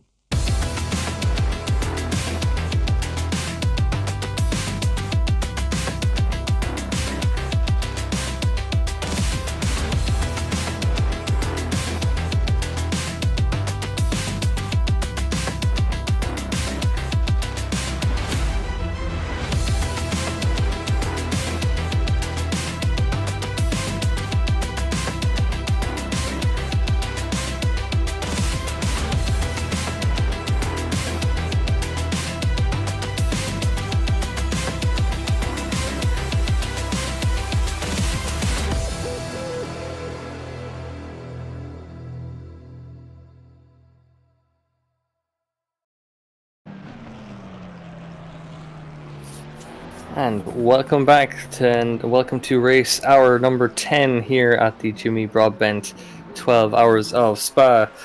Paul back on comms with you, also alongside with Tom. How are we keeping? Hello, keeping well. Better than some of the cars here, as we can see. They're nursing quite a bit of damage, but yeah. I think now, actually, Alex, if you're listening, would be a good time to join the chat and say the end is in sight. I think now I would accept that. Yeah, we're in the last quarter of the race. It's been fascinating. We can see the sunset starting to creep in. Visibility levels are going lower, and it's not because there's rain clouds rolling in. It's just because the sun's going down. Before you start panicking. Although, having said that, there could be rain still on its way. Who knows? Rain and darkness. That'd be a great combo. That will be a fitting end to this 12-hour race, I feel like. I've got to admit, though, the sun has stayed out a lot longer than I thought it would do. I thought, I thought we'd get like 4 or so hours in the dark. But it looks like we're only going to get like maybe 2 and a tiny bit. Yeah, I think it's to do with I remember reading it before, because it's to do with whenever the real life race had taken place. So I think it must have been obviously in one of the summer months when it was quite late finishing, or So now there's only one red planet on screen now, and that's the very large red one just off of La Source. It's a great camera angle, though. Yeah. I have to admit, I've never noticed that whilst driving. Yeah, it's one of those things where it's like, oh yeah, when you stop driving, you're like, oh okay. Yeah, especially because it's like, I feel like you'd only notice it if you could use it as a braking marker, but you don't really. In fact, I'm not sure if you find it the same, but I absolutely hate trying to brake for La Source, because I'm like, I use like, there's like Johnny Ashley has had a spin at the point that I was assuming most cars would be having issues. We've seen a number of them in the past, and Johnny's one more onto the list. Hopefully that's not too much damage. That car is running quite well, so it'll be a shame to see them kind of hampered by damage. Here we've got the only Porsche Cup car on our grid. Kind of in a bit of no man's land, it looks like, but still doing really well. Obviously, no TC for 12 hours is not a very fun thing to have to contend with.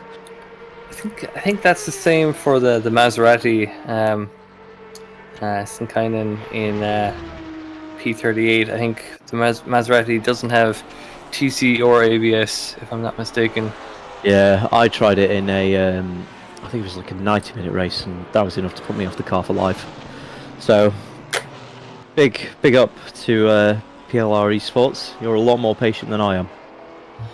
Yeah, I tried the Maserati at Suzuka at one point, and coming off of the hairpin, a little bit too eager, like 3 laps in a row. I'm like, okay, I'm done.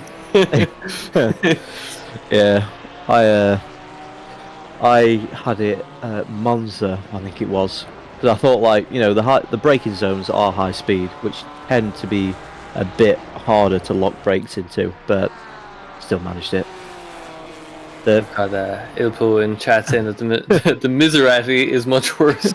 No TC isn't that terrible, but no ABS is pain. This is what I also like about the endurance races, when you have like the teammates like cycling out of the cars, and then they like, you know, take turns like keeping an eye on the stream.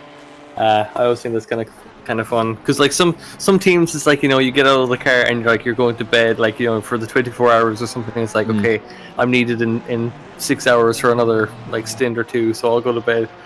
But no, it's fun to see like what some of the drivers do in between stints, if they hang around or if they go de-stress somewhere else. Yeah, definitely. Endurances are such a great social activity. I really enjoy them. It's almost like, it's really endearing as well when you're all kind of in this tough situation together, kind of all contributing. Yeah, it's you've all voluntarily endured this like pain together. It's like we're all sacrificing our weekends for this endeavor. So yeah, there's a bit of camaraderie as well. Like everyone's like just trying to have a good race, but then there's also that, and because like I suppose you tend to, like, if you're racing the same car for 6 hours, you're gonna like know them in and out. Like, okay, I know exactly where they're good, where they're bad. Yeah. So AMQ55 in chat, in between stints, having some Chinese takeout for dinner. That is something I love to do in an endurance as well. That kind of, you never feel guilty about like getting fast food or generally just being a bit of a slug of a human. Because you know, you're racing, it's fine. Yeah. Or do you ever just like, you know, for realism, just like stay in the seat and just have your dinner there? As we have Jonathan Seville getting past there. I think that's a GT3, is it? Yeah, that's. I think that's the Broken Bones car. Yeah. The what I didn't know, talking to the race engineer of one of the BMWs in British GT, who also did it in some of the kind of really big endurances in Asia. So like the ones around Dubai and stuff like that, the 24 hours. That even though the drivers take stints, some of the engineers don't. They are sat there in that chair for all 24 hours. And Greg Prescott is sat there at the top of Radeon for a few seconds after taking a spin. I'm just watching it back on a replay. Goes down fine, has the GT4 on the inside. Takes the first part well. Oh, catches a lot of curves. There we go. Ooh, that's a big hit. Waiting for the traffic to clear before spinning back. Very courteous. So a Lambo at the top and the bottom of the GT3 field, or is there? I think there might be a GT3 further down. I don't know. I think that is the end of the GT3s. I think the GT3s and balls are finally separated. All things done. Joe Giddings. What team is that? Is that just that? Is that just R? Okay. There is a real life motorsport team called R Racing. I wonder if, although that's an uppercase R. Lowercase Racing. Oh, that's a good team name in and of itself. Pretty sure that's the default livery they're running as well. I wonder if this is a last minute entry. Kind of quickly put together a car. Oh, that's kind of cool too, though. Completely like just like seat of their pants, just like, you know, we'll just fire in a team.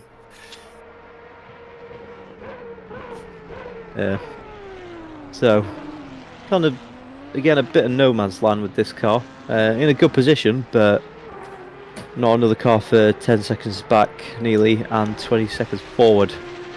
Both Ferraris. There's a lot of Ferraris in the field today, isn't there? Yeah, I feel like Ferraris and McLarens are kind of outnumbering everyone else. The GT4 grid I was saying earlier was like, yeah, just what a joy to behold. It's like a different manufacturer as you go down. I think there's like 2 Ginettas, but other than that, there's all different ones. But then, yeah, I suppose just with the new Ferrari having been out, I've heard it described as just driving like it's on rails, and I'm like, okay, I'm curious to try that now.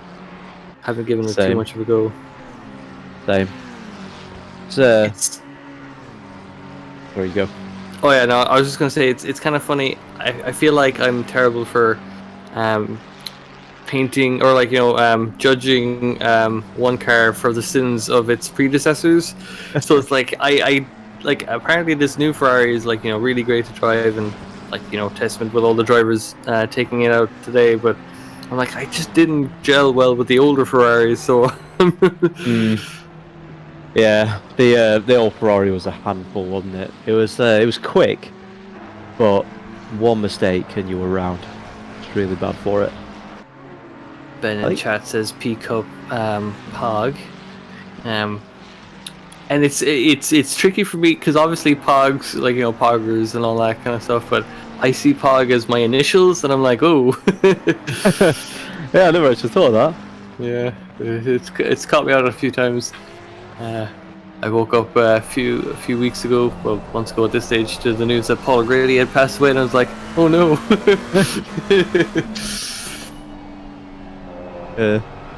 Start patting yourself, making sure like you're not a ghost. Still have a corporeal form. Ooh, here we go. We have a fight. Staring right down the diffuser of the 181 Ferrari. That is a car we were watching quite a bit earlier. That is the higher Sim Racing Esports Iberia car. Yeah, these two have. I think they've been tangling like quite a bit throughout this race. Or it might have been another Ferrari, but both cars keeping it pretty clean going into the bus stop. Seen plenty of side-by-side action through these two cars, so I have no doubt that this battle will be one to watch. As we have a drive-through for Chavez in P8, the 555 Ferrari.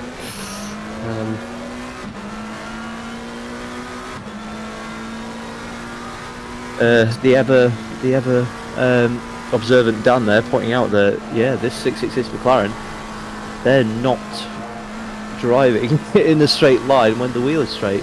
They're having to put a bit of lock on to keep it straight. Look.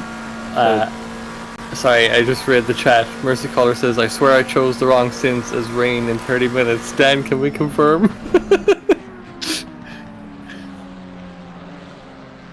Oh dear. Get your umbrellas ready. The visibility is going to go down. We have rain in 30 minutes. That is an interesting one because that is going to be on sync for a few teams as the McLaren eyes up the move. Oh, I would have been very brave. Yeah. But that Cup car is in and amongst it as well, but he's not racing for position at that point, I don't believe. He's further back down. Yeah, he's in P29, so gets out of the way. Is that car in the background joining the queue? No, he's not racing for position. Yeah, I can't remember what car that is. I think that car might be a lap up or a lap down. Can't remember. That's that Ferrari in the back, I mean. I don't see any blue flags, so... Oh. That's the 117. Or sorry, is that the 77? I think it is. I think this is a three-way battle for 18th. Oh, wow. After nearly 10 hours. Yeah. The McLaren doing very well to have the legs when there's when obviously it's nursing damage. I want to cry with this look, and I will slap Johnny on Wednesday when I see him. That is courtesy of Mercy Caller in chat. I will not condone that violence against our wonderful admin, but I will support any efforts. Yeah. So, who will come out on top. Still looks like the McLaren is the one with the legs. He's having to kind of modulate the brake to make sure he doesn't rear end that Ferrari. Could well see him moving to Lecom here. Yes. Ooh, bit wide. Doesn't look like he's gotten a drive through, or might have gotten a warning if he just encroached the track limits. That understeer when she gets a Radion is an awful feeling, because there's nothing you can do about it. If you're going wide, you're going wide and you're getting the penalty.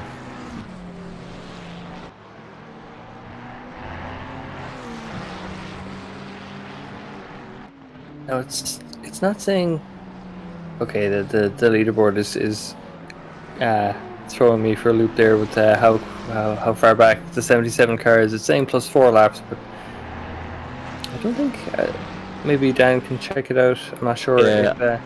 It caught me out there. I've been trying to spot the number on that Ferrari, but yeah, of course. It's definitely the 77. I just don't know if it's actually a lap back, or if this is like if he's trying to unlap himself now, or if it's all for position. Yeah, obviously the car, the 77 car is a McLaren, and what we're seeing immediately behind is a Ferrari. But I'm seeing a car kind of in the background. Is that the one? I don't think it is. So that gap might well be quite big.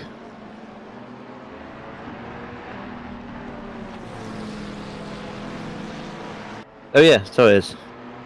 Yeah, the car in the background being the only car. As the Alpine gets in the middle of the tangle. Oh dear. Lots of cars through Blanchimont. Never a good thing. They'll keep it clean though. Nicely done.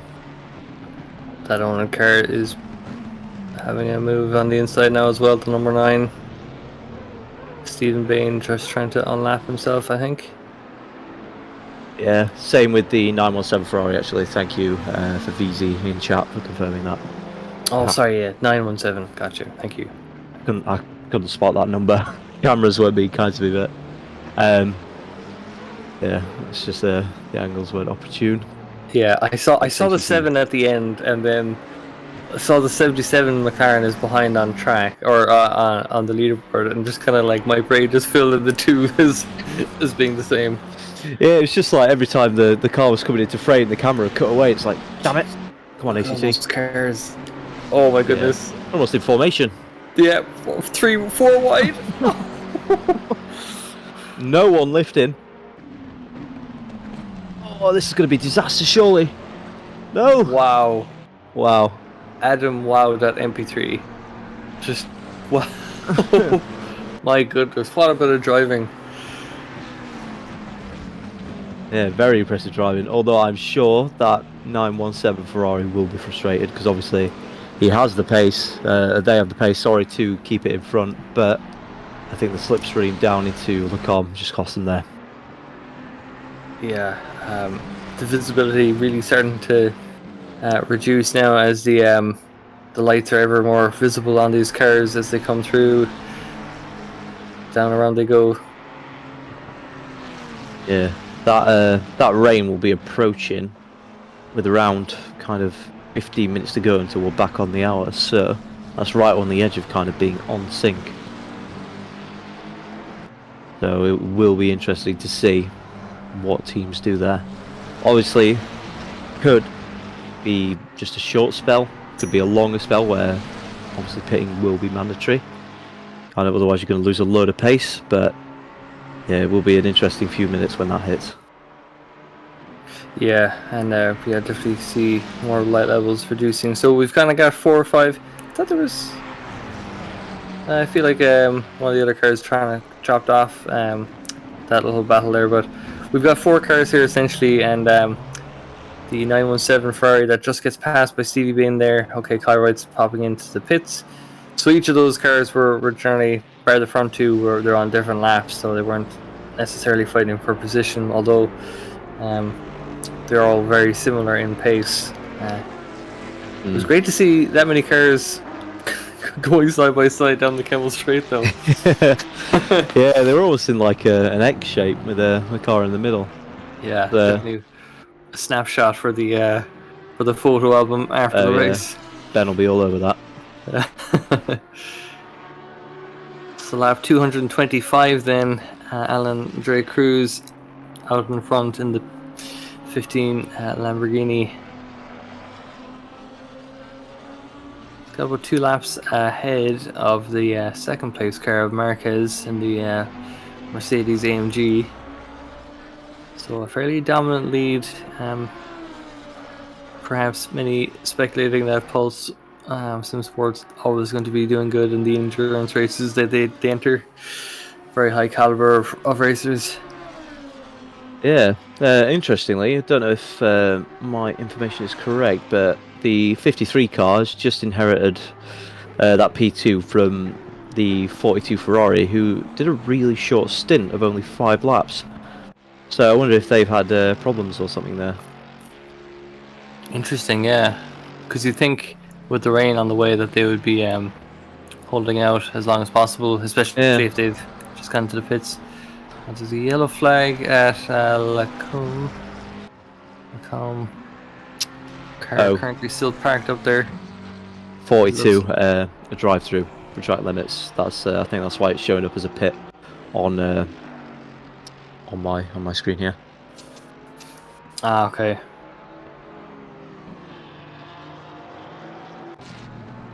So we're just seeing the 713, the Reinhar's Motorsports Ferrari down in P33, just having a bit of a moment there. So now Dan Stevens taking over the steering wheel from Kyle Wright in the 666 car. The VR guy racing requesting rain until the end. I wonder how many drivers would agree with you. I imagine not many. I think, well, yeah, I mean, yeah. You'd think it's like, oh, maybe someone in the bottom half of the grid who are like, please just like give us something, throw us a bone. But by that same token, maybe they're like, oh, come on, the rain's after screwing us over already.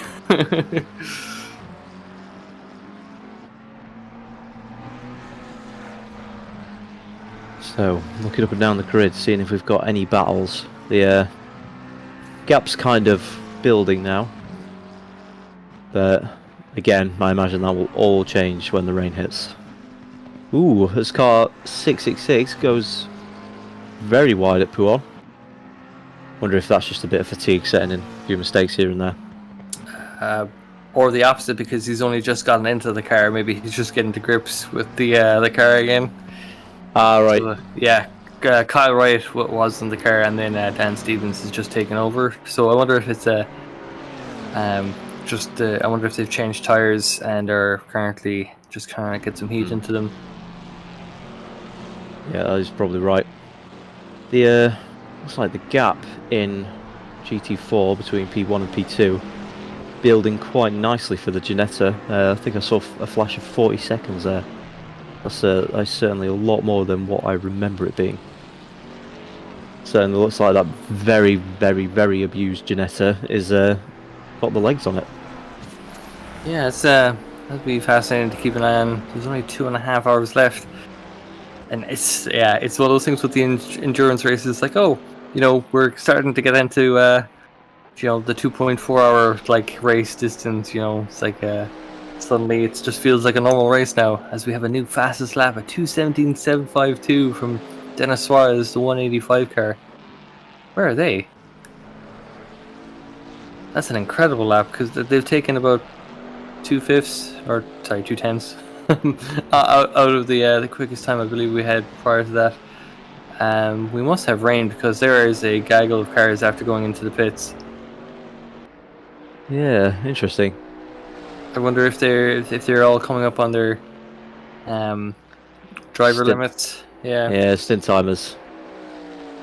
Yeah, that is going to cost them if this next rainstorm coming isn't just a quick one, because they really don't want to be boxing for that one. They really ideally stay out on the dries. Yeah, you got another yellow flag on track at the moment. Can't see whereabouts that's after happening. Oh, it's a KTM. Wuhan corner. curb? Probably a curb.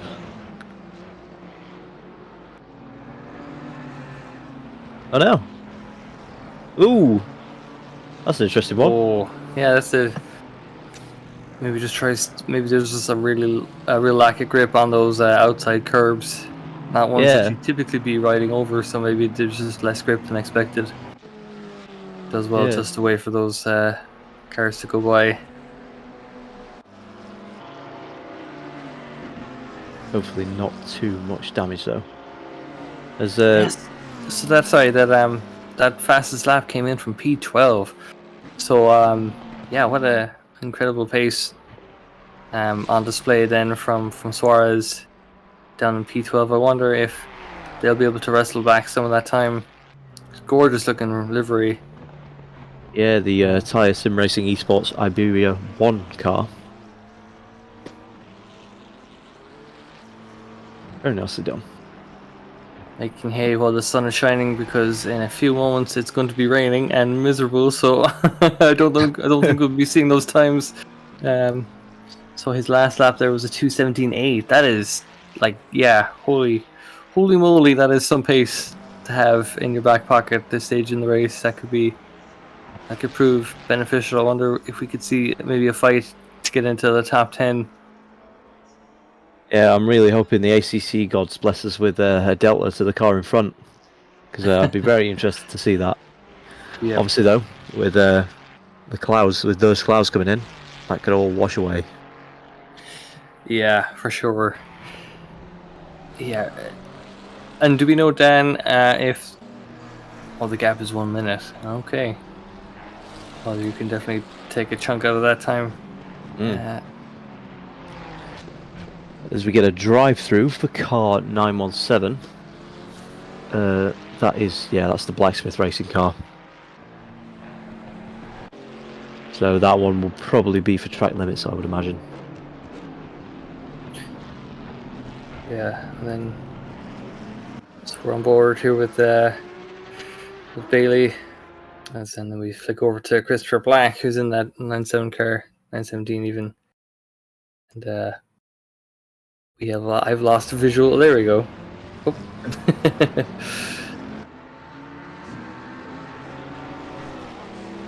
Oh, wait. Could it have already gotten the drive-through and then just served it immediately under? Interesting.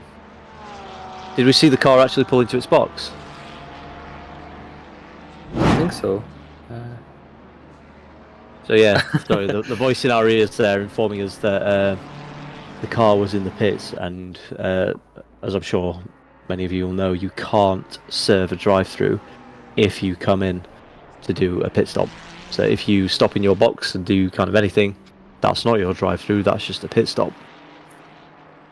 So that car may well have to go back round, but no, it looks like that's cleared. There are a few more cars going into the pits now. It looked like a fairly busy pit lane before the rain has started to creep in. These two going side by side for position for P23. It looks like Meester is in front there in the 20 car. Sorry, the 38 car. Nope, it was the 20 car. It was just ACC, the timing sectors. Tripping me up.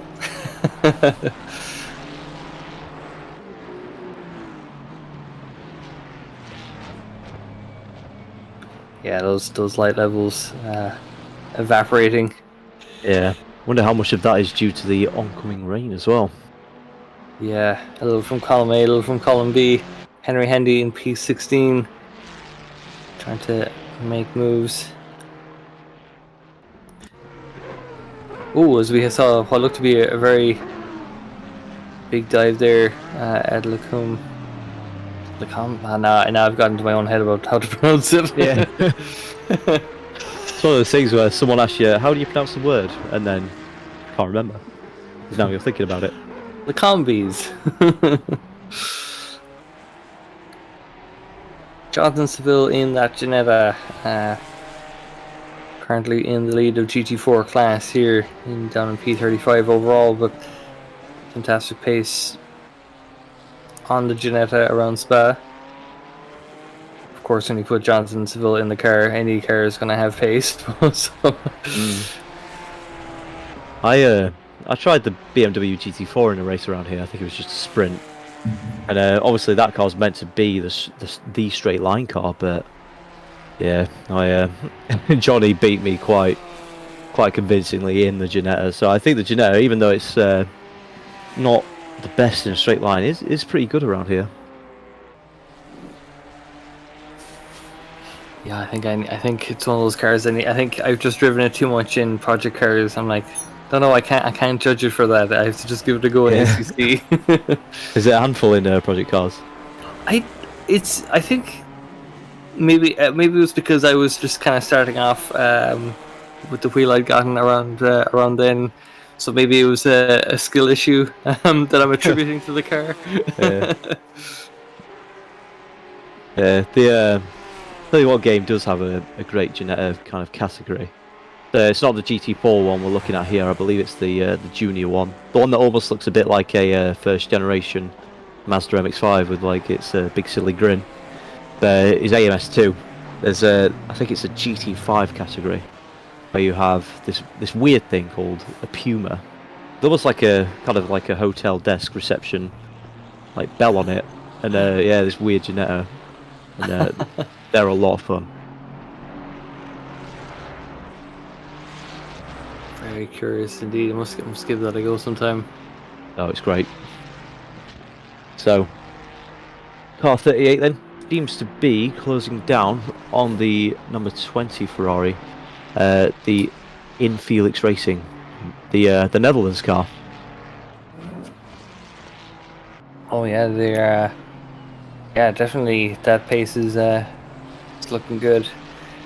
Lots of I just love the little pockets of battles that start developing over the course of the race, because it's like, you know, you've been going at it for so long now that any cars that are even remotely near each other become very tense kind of battles that can last a while, or can, you know, take it like, you know, we can see the gap closing for like a half an hour or so, if not longer. Yeah, there was a really good race in GT4s where I think Dan, this was like the old GT4 league. I can't remember if I don't know if that's still running. Light shower in 10 says AMQ55. But yeah, I think there was a good race. Was like half an hour or something, and for 20 minutes of that I was closing in on actually Dan, who's with us in the booth. Slowly, like a second a lap for a good 20 minutes. That was a really good race at Alton Park, I think that was. Oh, that sounds fun. Yeah, GT4s around Alton, great combo. Yeah, I feel like any of those British tracks, just very natural for GT4, good close racing. Yeah, the Stetterton is an interesting one. Went there recently with British GT, obviously, and didn't realise that as car 54 closes down on the 777 racing car, that the runoff for T1, the fast corner, is just someone's field. It's if you go wide there, you're in the turnips. Oh wow! We've got a yellow flag. Oh, we've got a car facing the wrong way at the big entrance of the bus stop. Oh, it's the KTM again. Yeah, that car's struggling. So we have that might have been connection at play there. Certainly looked like contact on Ryan, but doesn't look to have resulted in anything serious. As I've noticed, we have been graced by the presence of one Johnny Ashley. Hello, hello. Hello, I come bearing race information. To impart? Race control are reviewing the status of the race in around 20 minutes time. Due to connectivity and ping issues we're seeing causing issues. Race control will be reviewing it and it may be red flagging the race. I see. Yeah, I feel like we've definitely seen some reports of the connections. I suppose we can see them on the stream as well, where just enough hitches to kind of Look, it seemed like a lot of them don't result in anything kind of crazy happening, but I think there's been a few cases where it does kind of have some impact. All right. Yeah, it's making driving around each other quite difficult. So we're just going to keep an eye on it. We're going to keep an eye on the CPU of the server. And yeah, we're going to make a call. The process will be, if a red flag is called, I will come in and tell you guys anyway. But then drivers, the results will be taken from the point the red flag is called. And then all cars are to return to the pits and park in their pit stalls. Cool. Understood. Tell you what, sim racers at Spa, endurance racers especially, do seem to be cursed, don't they? They do, mate. Yeah. Last time we settled in for a 12-hour stint, didn't we? Yeah. Ended up getting getting red flags. Was it Dave doing the 5-hour stint in the other car as well? Yeah, that was a Kunos related issue, wasn't it? Yeah, so when you can get back in the server, yeah. Fun times. I thought I'd just give you the update. I'm going to go and update the rest of the teams now. Cool. Thank you. Thanks for thinking of us first. No worries. Enjoy. In a bit. Yeah, I mean, good to have the kind of confirmation of the situation. It's being reviewed at least. So we'll see how things pan out. I mean, at the if it comes to it, we'll have still had the bones of 10 hours of good racing at least, with a few issues I suppose sprinkled in and about, with the lag issues, but at least it's happened 10 hours in rather than 2, so that's always I feel like it wouldn't have been a wasted weekend for too many at that point. Yeah, it still is a shame though. I can imagine the admin crew are very, very frustrated. Obviously, we pick these 12s and 24s to be nice round numbers, and we have the full intent of finishing them, especially when it's like kind of circumstances outside your control. Yeah, it's quite frustrating. Probably just one of those things, and it's peak times for the internet in general. Yeah, very frustrating. Yeah, but it's kind of at the same time, it's like it's like we've seen, it's 24 hours of Le Mans. Like there's safety cars for it was red flagged for a few hours, whatever. So at some point, it's like, well, it's the closest thing to weather impacting a race, or the CCTV connections being down. So yeah.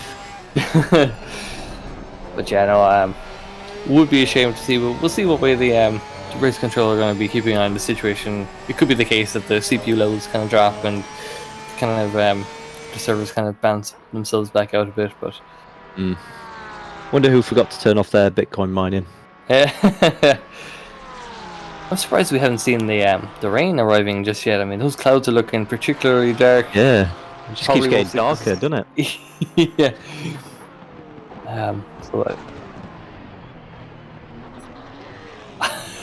So Dan in our ears is saying that either the rain is due any second now, or it's just gone.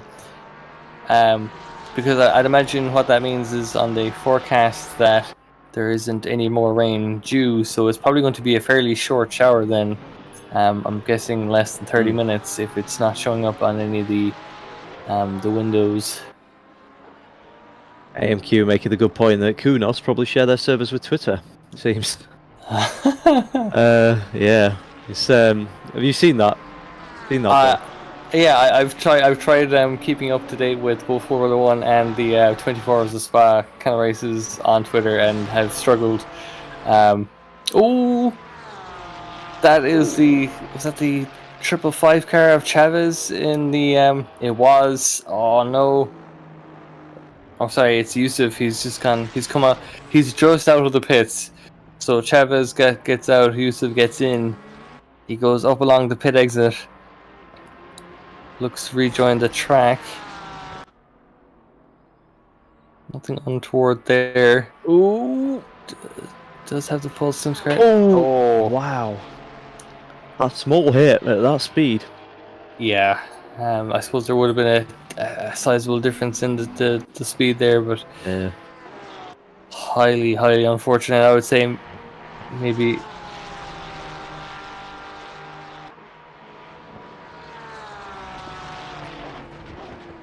Yeah, I'm sure the stewards will have fun with that one. Yeah, for sure. I mean, yeah, That's never coming out of the pits, you're always going to have a speed deficit, so the cars coming straight, flying over it, ready on. But yeah, definitely a weird one. Mm. I mean, look, we could we can't speculate too much. Maybe there was lag. I don't know. That becomes the other kind of thing to consider as well. But Leighton then.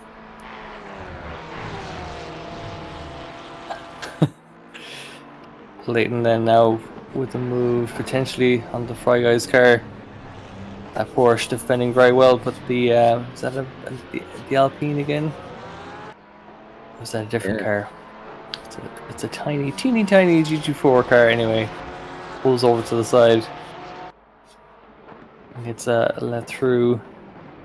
Going to the source. Oh, as we have the Reinhart's car around it after the Camel Straight again. Well, that is a bad place to rejoin. Obviously, that barrier is doing a good job of blocking the traffic coming in at over 100 miles an hour through there, I think.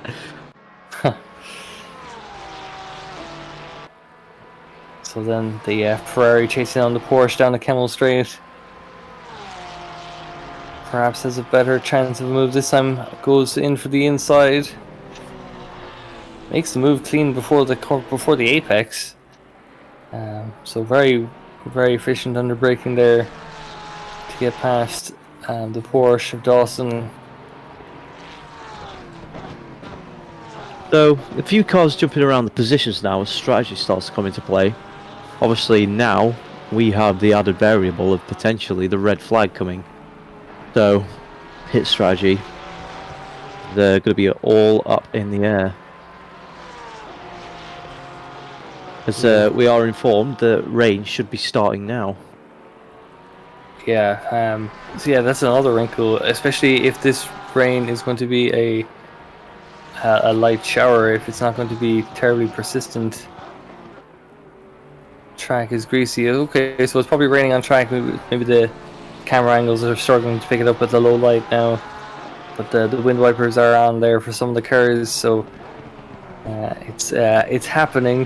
.gif. Yeah, the wind wipers are going. So yeah, it is that wrinkle. You know, do you stay out and try and brave it on the dry tires? Do you go in and pit? Anything can happen. Yeah, and then so we heard from Johnny. So at about 2 hours remaining, they're gonna kind of see what way the race is going as we go back on the 666 car here, going down to the hairpin there in sector 1. All fine so far. And then as they come back down around, oh, maybe catches that outside curb, and maybe with that little bit of rain on it already, just grip absolutely gone already. So takes a spin into the barriers and is crashed again further down the track. As we go on board for another replay. Yeah, no name. Oh, a very difficult corner, but that is a weird crash. Almost like hit by some invisible force.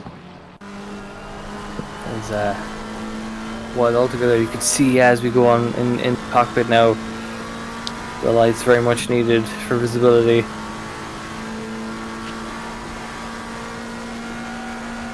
Surely that would be a trip into the pits. You may as well take the wet tires if you're going to go and repair the damage. Yeah, I do wonder again, is this a long shower or a short shower? Very interesting to see. I think it has to be a short shower if there wasn't any rain predicted in the 30-minute mark anymore. Yeah. So I feel like it's going to be at max like 25 minutes maybe. Would be my guesstimate there. Yeah, I would imagine a lot of drivers just brave it then, stay out on the dries. Yeah. Speaking of, like that 666 car has stayed out. 5 minutes of rain, the Dark Reflection is saying in chat. That's probably why we're not seeing anyone going into the pits then. Yeah, I think that's wise. Will be difficult. Oh, the track is now damp. So conditions going to be even trickier again. And I suppose, yeah, I suppose that's the other thing. Is like, you don't have the option of, well, you do have the option, but you don't want to take the option of pitting for wet tires when you're only going to be on this track. The cars go side by side. Sorry, I'm watching an older replay. The 38 car gets ahead, then going down into the Kemmel Straight.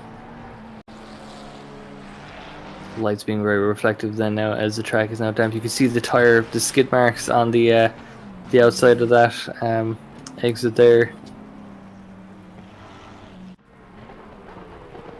Yeah, looks like there's a fight brewing here between the 777 car again. Oh, it loves to race, this car, doesn't it? With the number 54, I believe that's the full Sim Sport Ferrari there that we can just see. Yeah, and then so just as we're following along with Reiko, he's back in the 777.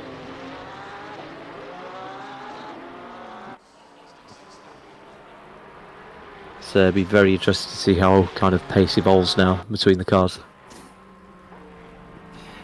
Yeah, because on one hand you want to keep the car clear of any incidents and stuff, but at the same time, if you take it too easy, you're just like giving your opponents precious time. The tough thing is for the GT4s is obviously it's a really long lap around here, the longest in ACC, I believe. So obviously you break into the Coombe at one point on one lap. By the time you've come all the way back around, is the braking point still the same? Yeah, actually, yeah. And then like even your reference points and your it just when you said about the longest lap, I mean, geez, if the full Nürburgring does eventually come to ACC, could you imagine doing that in like the GT4s or the BMWs, was it the M4s or the M2s? Oh, that would be pretty funny. Yeah. Maybe it's the Kunos servers are protesting that. Maybe that's what we're seeing. If my eyes did deceive me, I just saw a yellow flag on Puhan that then it looked like the car returned to garage, which would be quite strange. Oh, the KTM after Blanchimont. Oh, look at that. The car is in an awful place. Oh, that KTM looks a handful. I do not envy these drivers. Yeah, I feel like the beginning of the wet weather has always been a sore point for the KTM especially. Yeah, I wonder if it's just that low ride height giving itself to aquaplaning.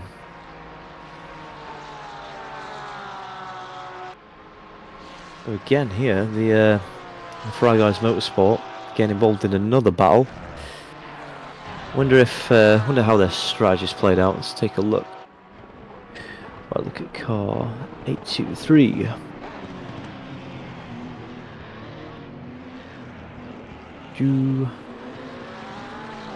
Here we go. Yeah, so that car has pitted in the last 10 laps, so I thought I saw them drop down positions. That'll obviously explain it.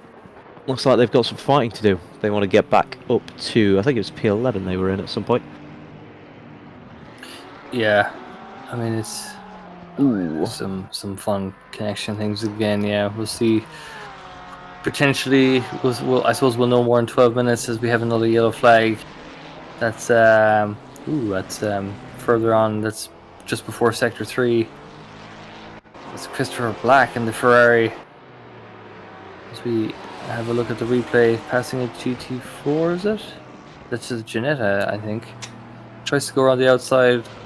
Ooh. Oh yeah. Ooh. Yeah. Hello, Johnny.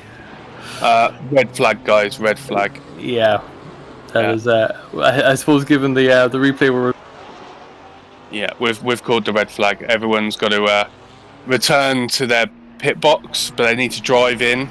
They need to drive back to the pits, get in the pits, and then we'll see if it settles down for 10-15 minutes or so.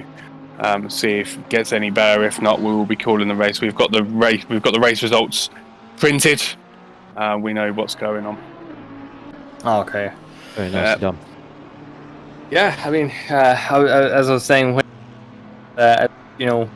this happens, around the 10 hours in rather than 2 hours in. So I feel like at least there's been a decent chunk of fantastic racing we can look back on at the very least. Certainly. Yeah. No, it's been a great event, and it's been just one of them things that, server issues have got us today, and it happens to some races, and we've been very lucky, that the majority of our races haven't been affected.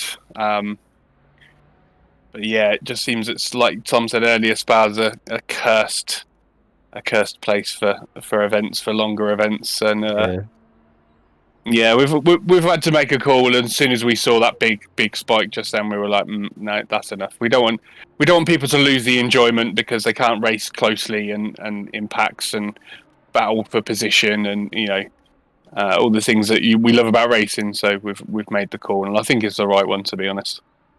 Yeah, I think that's fair to say. I don't think anyone in the lobby is going to be like, "Oh man, what do you mean we're not racing in this?" Like, they can't even get past your traffic without kind of hoping that there's not a spike at that moment in time. So, I'm going to blame the big red planet that was outside the source as the omen of the bad omen.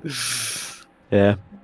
Certainly looks like the drivers have responded well to pulling into the pit lanes. I've not seen anyone kind of miss that. So no, everyone's pulled in so far. The majority are in their pit box. Well, they've got to stay in their pit zone. Obviously, means that some people will be in a pit stop and getting change of tyres and what and so on and so forth.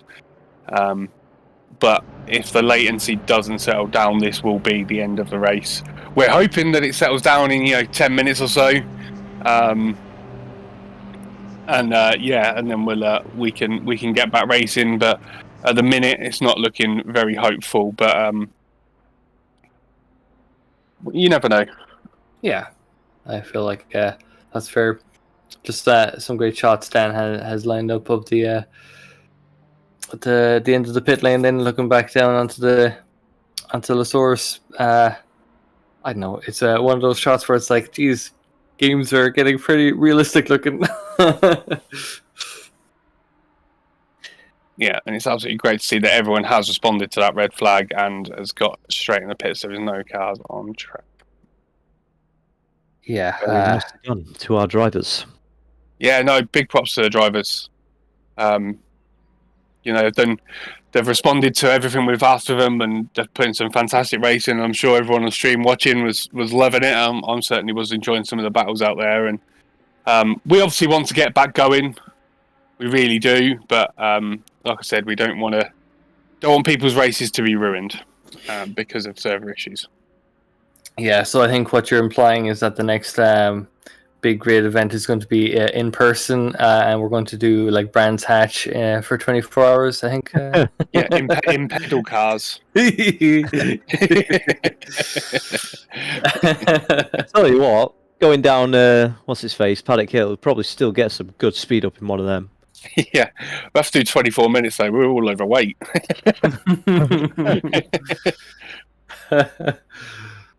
All I'm hearing is just even more speed down Paddock Hill there. Yeah, a bit like a bowling ball. And of course, I know that this decision is not going to suit every team. They're not going to be happy about it. It might not have been affecting their race, but it's not individuals that we have to look at. We have to look at the whole thing. And if it's affecting more than 4 or 5 teams, even 5 or 10, 20 teams, then we have to make that decision. So yeah, if you guys can just fill for the next kind of few minutes, I'll go and have a chat with the guys, and then I'll come back and give some guys some updates. Cool, no worries. I'm just cracking the knuckles there, ready to spout some absolute nonsense for the next as long as it takes. Yeah. I'm doubly bad. I'm like bad at just waffling anyway, so I have to like really get to the bottom of the barrel for crap to talk about. I feel like I've inherited some pretty bad talking genes from my dad. He would just oh yeah, I don't know. You would just tell a story for too long, and by the time to the end of it, you're like, why did this story begin, and where are we going with this? Yeah.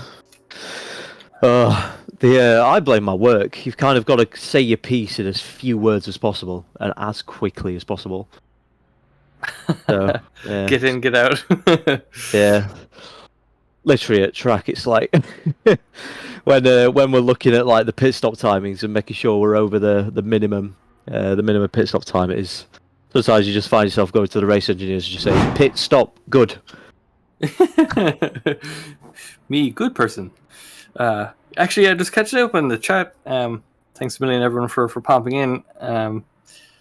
As we just go on board, Ben wondering if his internet issues have infected the server. I'm just going to say it. Yes, they have.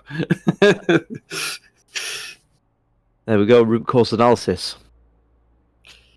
Blame Ben. Yeah. Again. Oh man.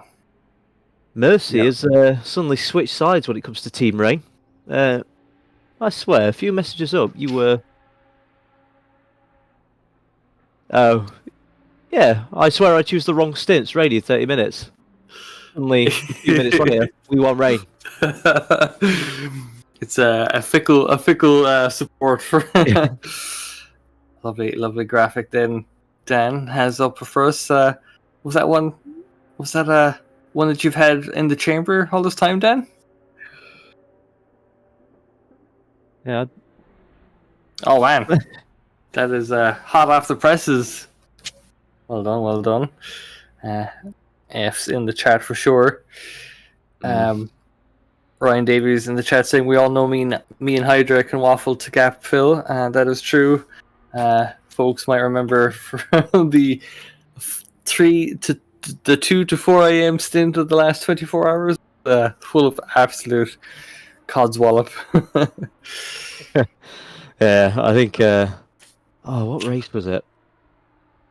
I think it was Adam commentating on one of the endurance races. I can't remember the topic of the conversation, but it got very weird at around 2-3 a.m. Yeah, definitely. The witching hour for sure can cause some problems, but yeah, no, it's been a fairly hectic old race. A lot of I feel like there's been the Pulse and Sport guys were doing a fantastic job up in the front. But even then, they kind of were swapping which car theirs was in front, and so we've had all sorts of battles and things and swaps for position. TW Moto asking for a recap as they have missed loads. I don't know if I can. Yeah. As I mentioned earlier, I do have my screenshot of when I hopped off comms around hour 5, I think it was. So we can recap that bit. Yeah, Viger Vanderberg, thanks a million for the subscription. Thank you. On the old YouTube channel. So, Fire away there. Car 15, obviously status quo, still in P1. Car number 53, that's the Pulse Sim Sport Mercedes, down in P4, but I think that is due to strategy. I think they took a pit stop just before the red flag, which is very unfortunate for them. Car 55, the McLaren, that is the BW4E team. They were in P3 as mentioned. They are now in P3 still, so all good on their front. P4, then, our first gainer, that is the Ferrari number 42.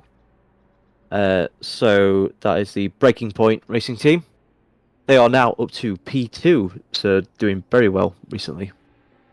2-hour sprint race, Mercy says in chat. Can you have a 2-hour sprint race? That's the length of a whole Grand Prix. I see we've been joined by Johnny again. What's the update? I think you're about to see the race will not be restarted. With checkered flag stand, the results will stand as it was when we took the results. What we're going to do is we're going to force onto the next session, and everyone will need to leave the session. But yeah, unfortunately, we've had to call the checker, and results are going to stand. The issues have not got any better. We were hoping it might settle down with all cars being in the pits and not racing, and it might just settle itself down just enough for us to get back out. But yeah, unfortunately, that is the end of that, and yeah, away we go. And but thank you to everyone. Thank you to to the guys, that have done the stream. Thanks to Dan for doing the stream for the last, 11, 12 hours. Thanks to all the commentators, thanks to the stewarding team, thanks to all the drivers, and thanks to all the viewers. We've not took the decision lightly.